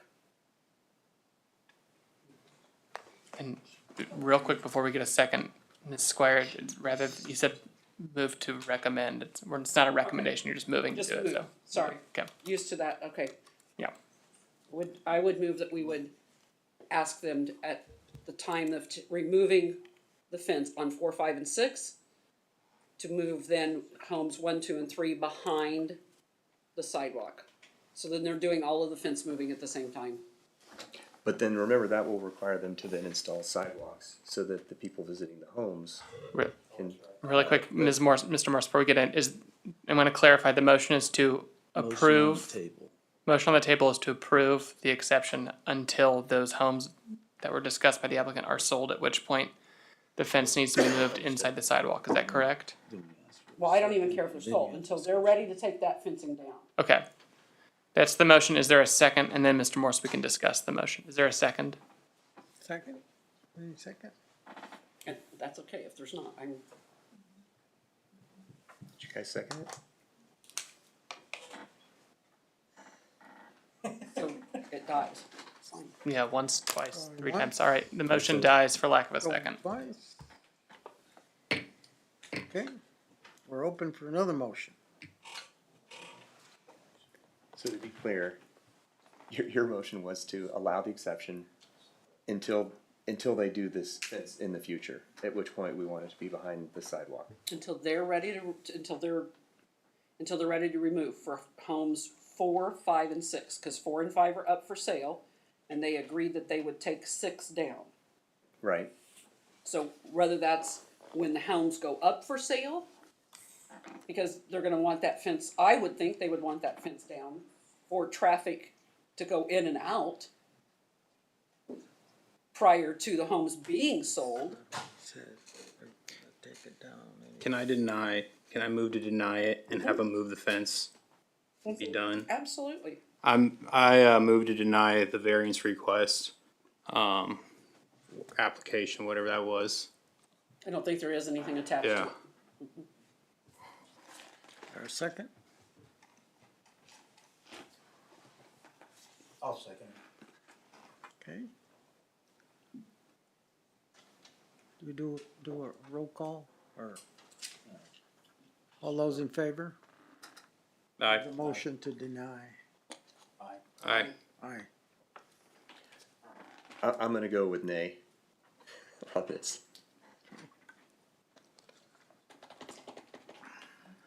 Is that past 4-1? What's a 4-1? To deny. Okay. Now down to item 4. Rezoning application.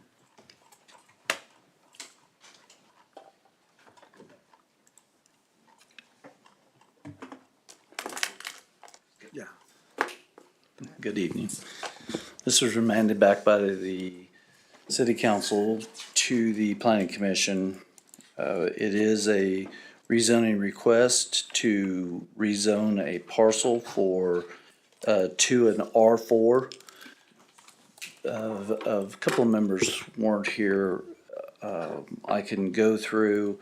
There's a few comments that I'd like to make is, one, all these requests are submitted to almost every agency you can think of. School district, fire departments, Evergy, gas, KDOT in this case. I mean, every agency this is submitted to.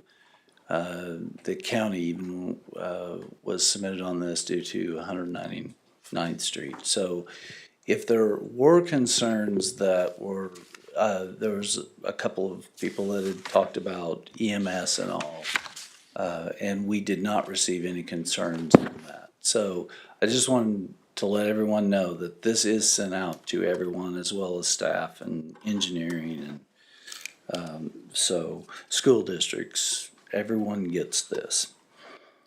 At the council meeting, the council remanded back to the planning commission on a more gathering of more information type request, as meaning that to look at it and see if it did meet all the golden factors. And what the, if there are any other concerns involved in this by the planning commission that could give more guidance to the council on why the denial. As staff looked at it with the improvements that are to take place in the future, just like we do every development, then being along a major arterial in the future, whether it be starting in 28 or next year or whatever that is, whatever that date is for the CIP. So we just ask that you look back at it because the council remanded it back to you. I can run back through all the factors if you'd like. We can answer questions, whatever you'd like. And to guide you all tonight, I'm going to make 2 points. So one of them is some of the rationale the last time we were here and some of the concerns of the governing body was turning down the R4 because we can't see a plan. So it is fairly rare that developers come to the city with a straight R4. Most of the time it comes in as an RP4 where they come in with a development plan and you can see the elevations and the footprints and all of that. That's not this. That doesn't mean it violates the code or is wrong. So it's a little odd to take it as an R4. There's nothing wrong with it, or it's in our code for a reason. So I want to make sure we don't just deny for that reason because that was a prevailing thing last time. The other thing in the past few weeks that has happened is we received an order back from the Miami County District Court on our last denied rezoning, which was upheld by the court, but the court did comment that the city did not do a great job or as good a job as it could have of explaining the reasons for denial of a rezoning under the golden factors. So as you guys go, and maybe Mr. Morse can give us a quick abridged reading. If you no, okay, we're saying no. It's in your staff report. I'm happy to discuss them if you would like. There are additional factors in your city code on top of the golden factors you can consider, but the one thing we have seen is that there needs to be some discussion of more than 1 or 2 of the 8 golden factors. You don't have to do all 8, but you do need to consider that and have that discussion of why is it a no, why is it a yes under those factors. And we're a little different. This community is a little different. No matter if it's straight zoning or plan zoning, you still have to approve every site plan. Most of the time in a lot of the communities, if it's a straight zoning, there's no site plan review process on residential. We do have that plan zoning or straight zoning, what I call straight zoning, the R4 district. The plans will be brought to you and you'd have to review those before approval. So, are there any additional questions that we really need, that you want answered? Oh, it's gone. Amy. I know the city council requested that we review this with the understanding that more data would be gathered. Was any more data submitted? No, the applicant did not submit any additional plans or anything on this due to he knows that the applicant knows that it will have to go through a site plan review process. Well, after leaving here, giving a lot of thought and contemplating all this in my head, and I expressed this to somebody else, I think old and new, especially the new ones, have gotten so used to having the cake and some really creamy icing and some good filling in there with all these plans that have come before us, even when they are just an R whatever, R1, R2, R3, R4. Non-planned district. that they're giving us more information on a rezoning than they ever have had to. We have been blessed with some really good yummy cake, and we haven't had to have had that. And so when we didn't get that on this, maybe we all just went, oh, we're getting our fingers pinched and we are not sure if we like that, and we didn't get all of our questions answered. And we had gotten through a lot of material that night. So maybe it does behoove us to go back and just redigest that, looking at it, knowing that it is just a straight zoning, and we can only look at it as a straight rezoning, and that we were given on a lot of other applicants and a lot of other agenda items some really yummy cake, and we got used to that, and we can't do that. That's not planning 101. Well, and let me make a comment on that. So, the city council's fairly new. Now, this came before us several years ago, something similar, right? That they were gonna build some, you remember that? Across from, this was like 3 or 4 years, this is before the city council. Mhm. And the mayor.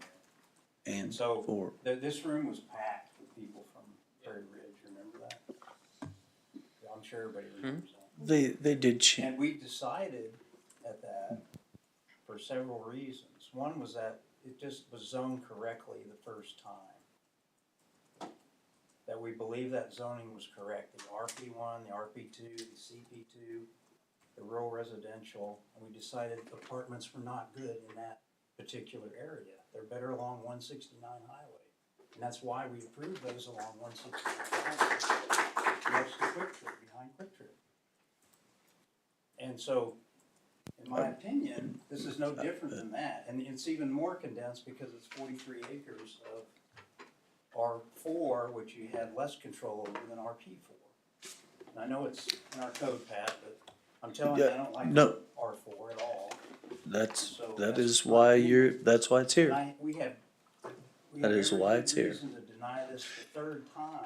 And I wasn't here in the July one, but I was here several years ago and we went through all this before, when it was less dense. And here's my last comment. Most of the subdivisions we build, like out here in the rural area, just like across from Maple, what is that, one on 207th Maple Ridge, is that? Woodland Ridge. So, take that for example, 80 acres, like what is it, 80% of it is single family, you have a few duplexes and some quads in there, so like 15%. This is the whole thing is R4. No. So I totally No, that's disagree not correct. from that perspective too. We're This not is just developing- one little portion of it. Well, but this is like half of that, 43 No, acres. this is 500 acre development. No. What are you talking about? This is a 500 Oh, acre it's 500 development. acres, okay. Yeah, So so we I approved everything I just but want to these make sure 43. that, Oh, okay. right. Of the 500. Yeah, you weren't here at the last meeting, so So this is that's why, this is 8.5% a totally. of the total yeah. land, 8.5%. Okay. However, It's a lot of acres, but it does have the doors equal to all the rest of it, yes. Nah, Okay, now. roughly. roughly, thank you. And I apologize, I was Thank out of you. town and stuff. No, that's fine, I understand. It's still a lot, to me, it's a lot of acres, 43 acres. Yeah, and just one point of clarification, we don't know how many doors Yeah, we have the no R4 will idea. have, so yeah, I just want to clear that up for everybody. Yeah, Yeah. The- to me, it comes down, is it? And we really- don't know that it's apartments. I wanted to make that Nobody has said it's clear. apartments. Well, what do you R4, think R4 is gonna be? Well, it can be townhomes, it could be row homes, it could be. And it can be apartments. You're right, but I'm just saying, Well, then why don't they do R3 if it's gonna be townhomes? because, Okay, okay, go so, yeah, let me fold back and explain it on the R4 zoning. And staff just presents the facts, okay? We are not for or against on this. It could be row housing of anything 4 or 6 or more requires an R4. Okay. The control factor of the density, it is allowed to have up to 14. There was Say a that comment, again, up to 14 units per the acre, okay? the comment was made, well, maybe 12's better. Well, it might be 10. It depends on the factor, and it could be 14 as well. Okay. They're not presenting that it is apartments, and what what needs to be evaluated is more dense R4 zoning appropriate in this area next to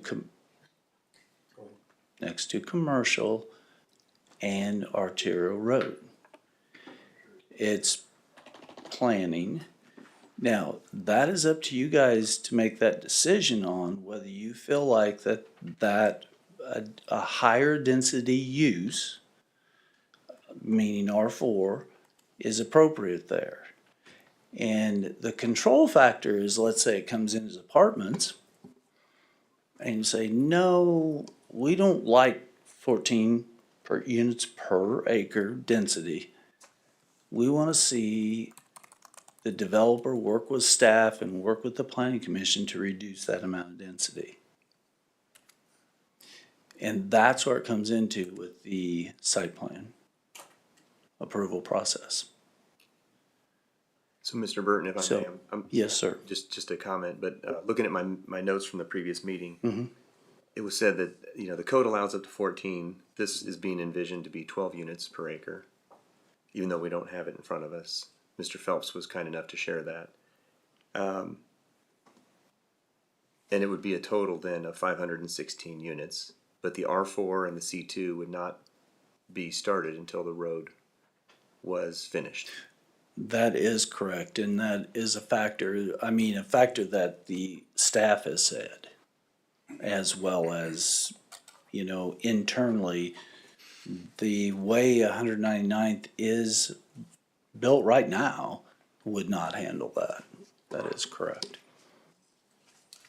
Well, and nothing has changed since, there's no new information from the meeting I missed, right? As far as what? As why it's remanded back to us, just to see if it follows a goal. Well, now you've been submitted and presented and passed the CIP that has improvements to 199th. Yeah. So there's one change. As far as the golden factors, we covered all the golden factors correctly and then were looked at correctly. A lot of the comments and were brought up by the public tonight was infrastructure. And at that time, to be real honest with you, staff could not say, well, 199th is slated to be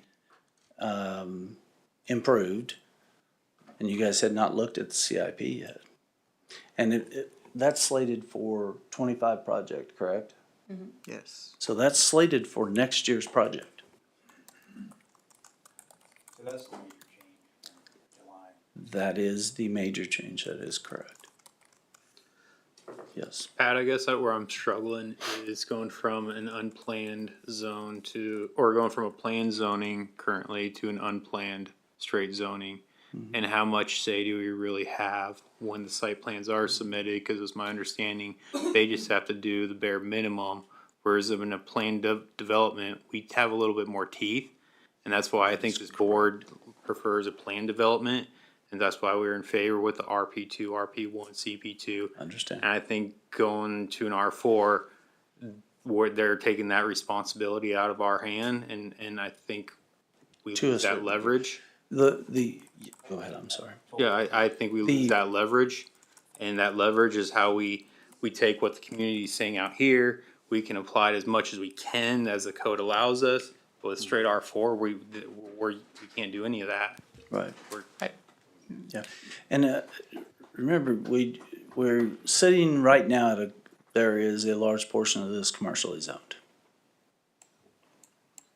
Is it CP2 or CP2? CP2, It's a planned district. yes. Again, I'm good with planned districts because we have more teeth in saying that. Some of it is C2, but CP, no. CP, that is correct. Yeah. And,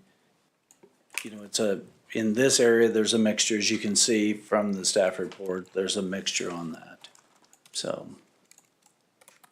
So, you know, we've talked about downzoning and upzoning before. Is going from a planned district to an unplanned district, is that any considered either commercial or? any commercial to residential is a down.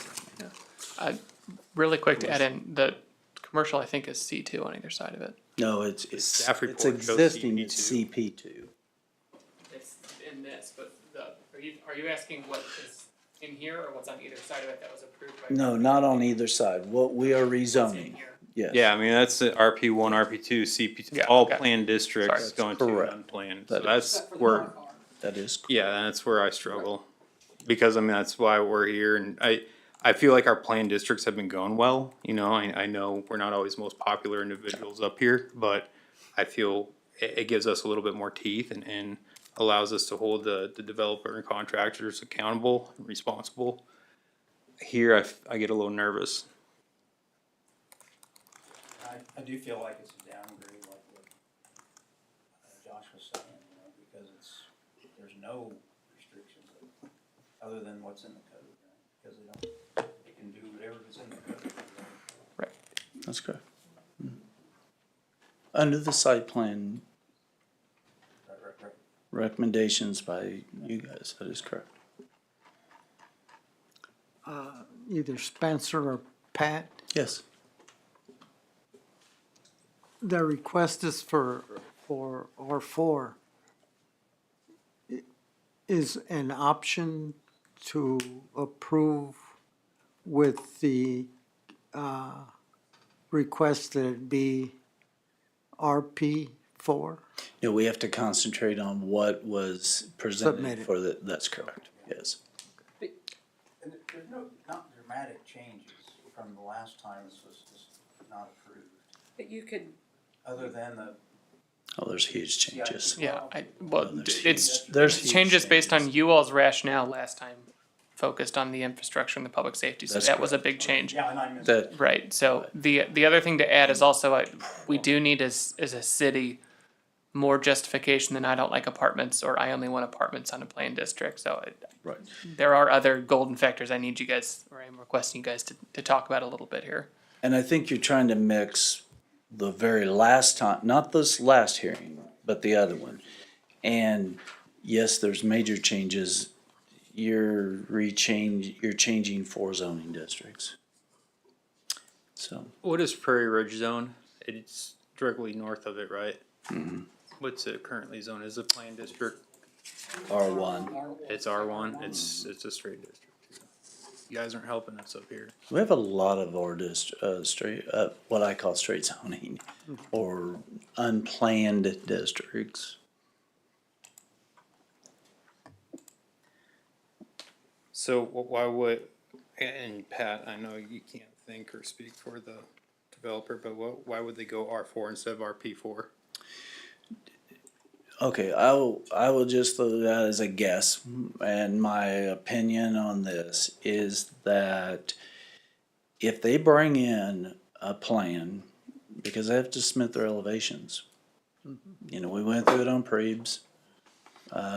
If they don't build, or if they submit a building permit, if Prebe, I'm just gonna use Prebes real quick, okay? If they were to come in with a building plan to us, and we pull up what was provided and approved by this body and the governing body, and it doesn't match that, then we deny the building permit. At this point right now, they do not feel like that they have a plan that they are willing to go ahead with and get it under the planned district. It's like when we do a lot of RP1. And remember, some of those developers came in at one time, had 25 plans, and you guys sat there and went through, as some of you did. You were probably at the meetings though, Chuck, and you know, you said, okay, we like this plan, we don't like that one, and we started doing this. They didn't want to go through that process. And for an apartment complex, and you obviously know the cost factor. so why don't they wait and just come back with this when? They're just trying to, my guess is on this, and I in mean, speaking I with don't Mr. mean Phelps, you, I no, mean Anybody, why don't they just wait till they are ready?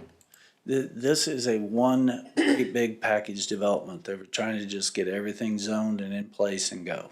I didn't know Okay. there was financing on And their that's- end, or No. they just want it all done so they can roll it out. Yes.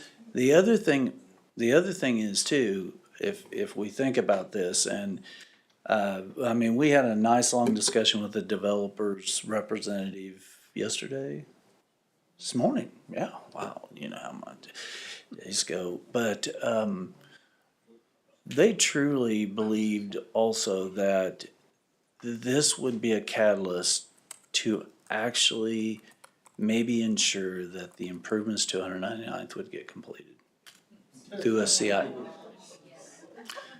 CIP plan. Okay.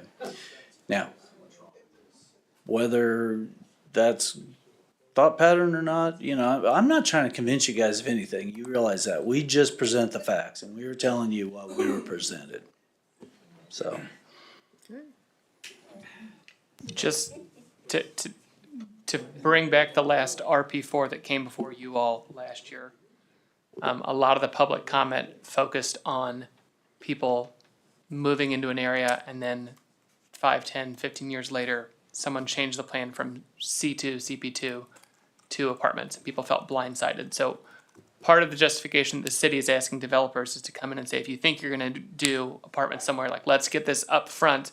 As we develop this 500 acres, no one who moves in there should feel blindsided, knowing that at some point there will be some level of denser housing. They could make this whole 40-acre plot one single house if they wanted to.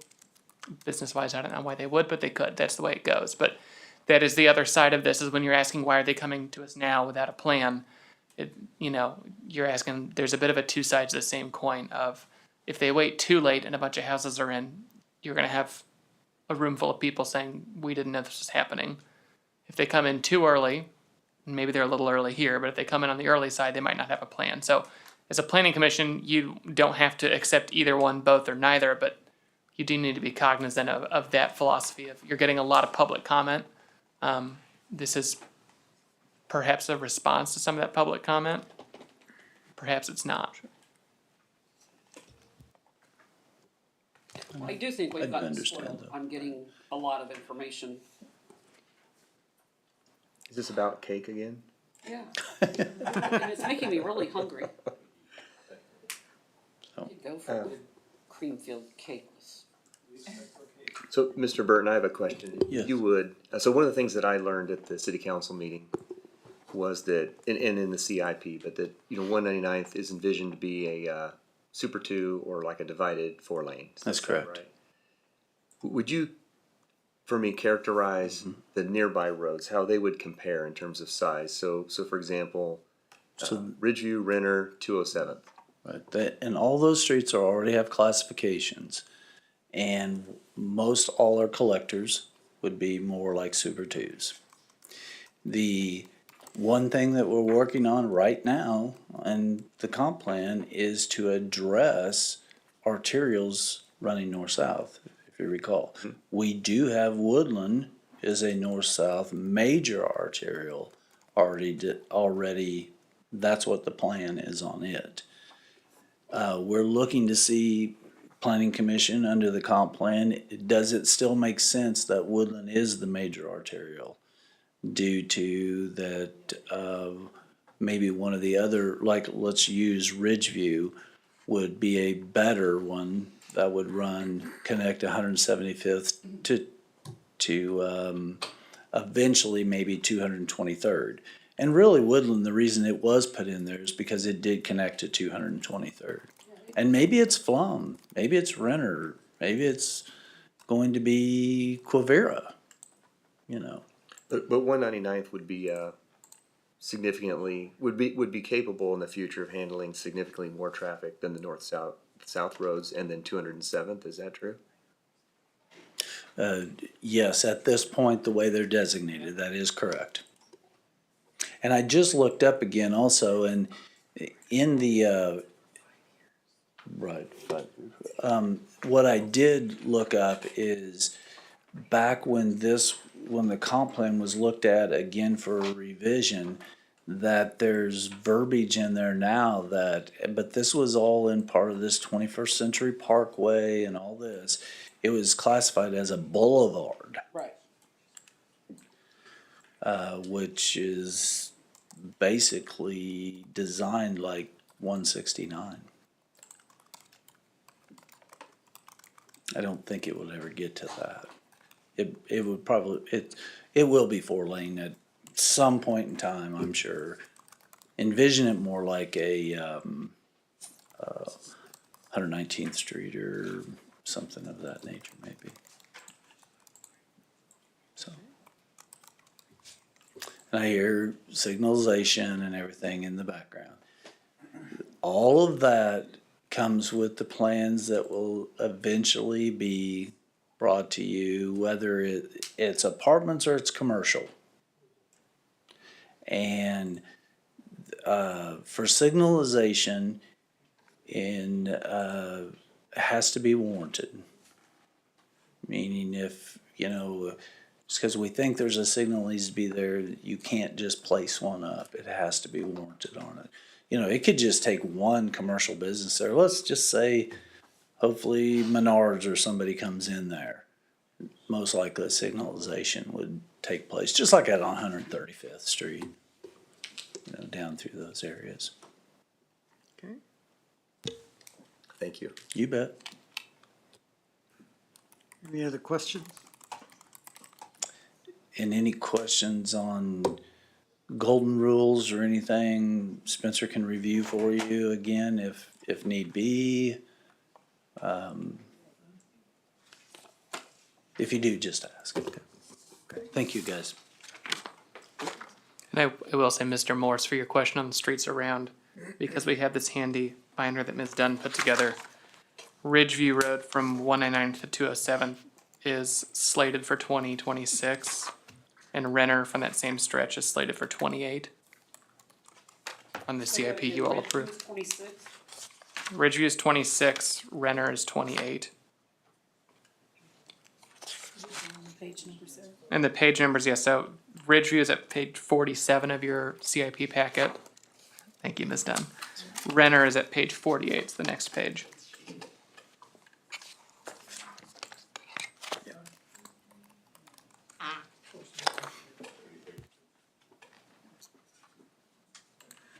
Anything else? Any more questions, comments? This discussion. Discussion? Yes. Yeah, it's tough because I think, you really have to have a very forward-looking view, to imagine that 199th, is a major arterial road with Super 2 or it's a divided 4-lane. And I went on at the last meeting, so I'm not going to tonight, but, I remember when I graduated college, 135th Street was still 2 lanes at Black Bob. And so, you really have to look forward to imagine it. In the future, I think in the new comprehensive plan, we're also envisioning a lot of mixed-use areas, which would, include commercial and residential development. Multifamily, we're gonna see more and more proposals for multifamily in front of the planning commission and the city council, because especially now with home affordability being a challenge, your developers are gonna build what the market wants. And it's also, I think, since this is such a large development, it is in the interest of the developer for this to be an attractive development, because they've got a lot of single-family homes, on the line that I don't think they would want to build something that would be unattractive and diminish, the potential of the rest of their, investment. I also think that in the CP2 or the C2, on either side of it, what types of businesses that are attracted into that or that are willing to come will be a function of the number of residents that are around, whether it's here or in the surrounding area, wherever they think that those businesses can draw from. So, over time we've said this before, but to get the types of businesses and amenities that we want in our community, it will require more people to live here. It's a chicken and egg thing, for sure. And then in terms of the golden factors, traffic is not a golden factor, obviously. I think that, you know, we've contemplated more of the multifamily being closer to, you know, 169 highway. But, you know, it comes back to what's your definition of what 199th will be in the future? You know, how busy and how major will it be? Will it become a 135th Street or 119th Street or 175th Street? When I drive through, and I was really looking in the last couple of weeks, driving through Olathe and Overland Park, and I was kind of surprised at how many apartments I don't even notice, actually. You know, once they've been there a while, and Prairie Ridge has mature trees. Once the apartments are mature and the neighborhoods are mature, there was a lot of places, even not on major roads. And I know there's a lot of pushback against apartments today because Overland Park and Olathe, especially Overland Park, they have so many. They're kind of in a different place than we are. But it was interesting to me that even on roads that weren't that major, how many apartment developments I saw opposite single family on the other side of the road. So it's not a question of, if development is going to come, it's a question of when and what. That's the bottom line. And so then going back to the golden factors, I think it's going to come back to, do we think that this is consistent with the neighborhood character? Are we going to consider the character of this development alone, which we've already approved some duplexes and single family and commercial, or are we going to consider, the totality of the character of the neighborhood to include Prairie Ridge and the properties on the east side of Renner as well? And some of those residents spoke at the first meeting. I still worry about the R4 instead of the RP4, and the fact that it's 43 acres. I mean, I know it's all 500, but 43 acres is a big chunk of land. I mean, I've got 80 acres next to my house, and half of that is supposed to be RP3, right? Well, the whole thing is RP3. So, and that, I know the other half is supposed to be next to 199, right? Not close to the houses. I don't know. I think it's a big stretch, though, to say with those huge ditches and 199th is gonna be funded by 2025. And if we build this, that'll be fixed. I don't know. I'm kind of concerned that, I don't know if it would be fixed, 199. Well, they did say at the last planning commission meeting on July 2nd that they would not, they would wait for the road improvements to be complete before they develop the commercial in the R4. Correct. Josh? Yeah. Pat, if this does go to R4, how much of the adjacent, properties will be zone plan districts still? Only there is an RP, there's an RP1. We did an RP2 on that as well. So you're talking about, I would say a quarter of it. Okay. So it's Because currently. we have a C2, we have straight zone commercial now there, Right. so. So the adjacent zoning is currently planned district as well, though. No, the commercial is not. Right, planned. but there are portions that are planned district still. There are some portions that were planned district to, reduce the lot size. That was a trade-off.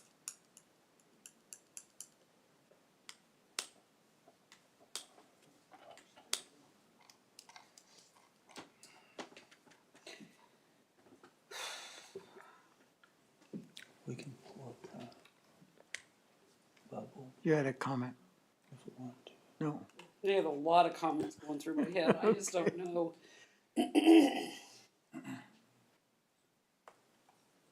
Okay. If you don't have any more questions or comments, is there I don't want to see apartments on 199. But we don't know what's coming in. We don't have that crystal ball. Yeah. I would not mind townhomes or row homes that look like Arbor Creek against 199th. But we don't know until, And it's an R4, it's not RP4, so you have no, but we also don't know until that zoning comes, or until that plat comes in. that's what I mean. Is But it we can't- appropriate to rezone that R4 for 43 acres? I get it, truly, I get it, and I'm flipping back and forth here in my head with all the questions. I just don't. Again, we're used to having all of our information, and on a straight zoning, you can't do that. But we can't dictate to them, just like we can't dictate to anybody who they sell their land to. We can't sit here and design it until, No, but that we could deny it and they could come back with RP4. that's what I said earlier, we could deny and request that it come back at R4. That doesn't mean that they would do that. You know, I keep going back to the neighborhood character and the adjacent zoning, and, you know, adjacent, there are some that is still planned district, but, you know, the neighborhood character, you know, I could argue expands beyond this parcel into the, you know, a walkability sense over to Garrett Ranch, which is also planned district. So that's where I struggle again. This area has generally been zoned as planned districts. And now that this one is not being planned district, I just feel like I feel a little uncomfortable with it. Totally 'Cause feel uncomfortable with it for the same exact reason. just in generally, I mean, if we wanna talk about neighborhood character, regionally, this has been a planned district area. And it goes over to Garrett Ranch even, and, Wolf Creek is all planned district. So, I don't know. Wolf Creek is all planned. RP1. I know a lot of it is, but is yeah. it all planned? Well, part I'm in is, yeah. Yeah. Oh, yeah. And then, I don't know what Brookwood Farms is, It's RP1. just straight. Prairie Ridge and Brookwood are straight R1. What is, the new timber crossing over there off the, yeah, no. R- Just west of Brookwood, just, yeah, just, Woodland Crossing. is that Woodland Crossing? Yeah, they're Is that a Woodland planned? Crossings RP. almost every one of them. Which is more recent. I'm just going back to what we've been doing we're doing planned districts, and I think this board has had a comfort level with that, with staff and going through these planned districts. That's what I said, we've been having our nice cake. I We're getting it. Well, I mean, we're getting all of that information that we like to have. I mean, they can come back and say, hey, we want. It's not even about what they're presenting right now. We're at the end of the day, we're looking at a rezoning. Right. We shouldn't be talking about traffic or anything yet, because zonings can last forever. We've rezoned all sorts of parcels, but it's just what comes with that zoning. And with R4, we lose leverage versus a planned district. And this region has generally been a planned district of the more recent developments, I'll say. That's absolutely correct. So, I mean, for those reasons alone, I wouldn't wanna rezone this just on that, to R4. I mean, I like the current zoning. I do too. And we had that discussion many years ago, that the zoning there was correct, and that's why we denied it before. And you denied it last time when I wasn't here. Correct. I mean, I know that CIP. Here.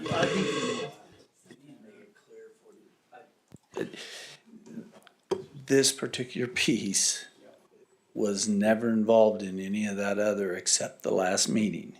I just wanna make sure that's clear with you. I don't want to, okay, cause this is an expanded version. Okay. Okay, just so you know. Yeah, that's, But yeah, but I totally agree with Josh. I would never approve an R4, just looking at it and looking at the map of what's zoned where the subdivisions are, and what's actually there right now. I would never approve R4 there.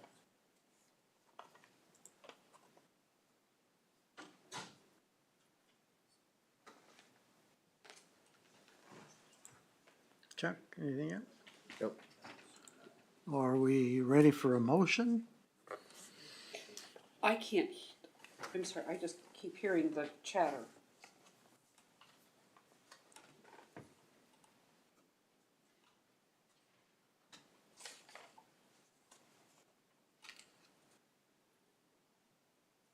Rodolfo asked if we were ready for a motion, or if there's any more discussion.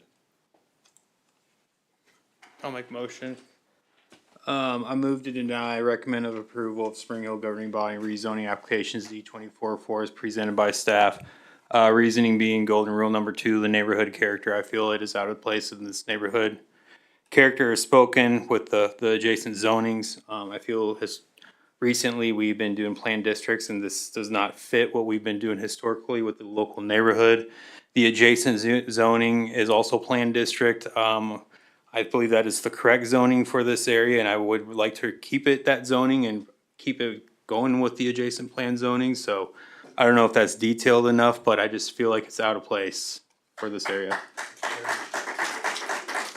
I'll second that.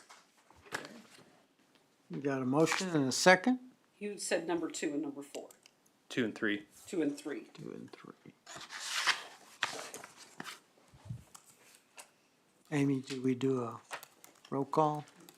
Okay. All those in favor of denying the request? Aye. Aye.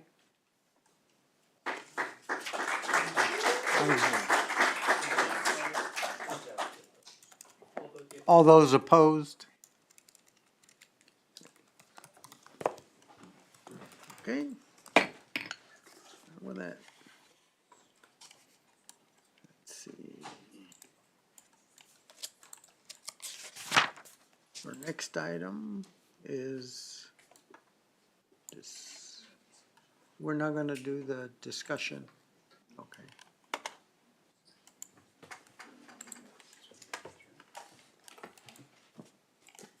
Reports.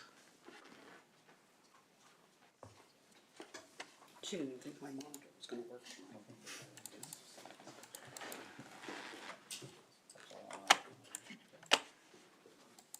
Nothing else? Do we hear a motion to adjourn? I'll make a motion to adjourn. Second. All those in favor, say aye. Aye. All opposed? Stand adjourned. Pat, do you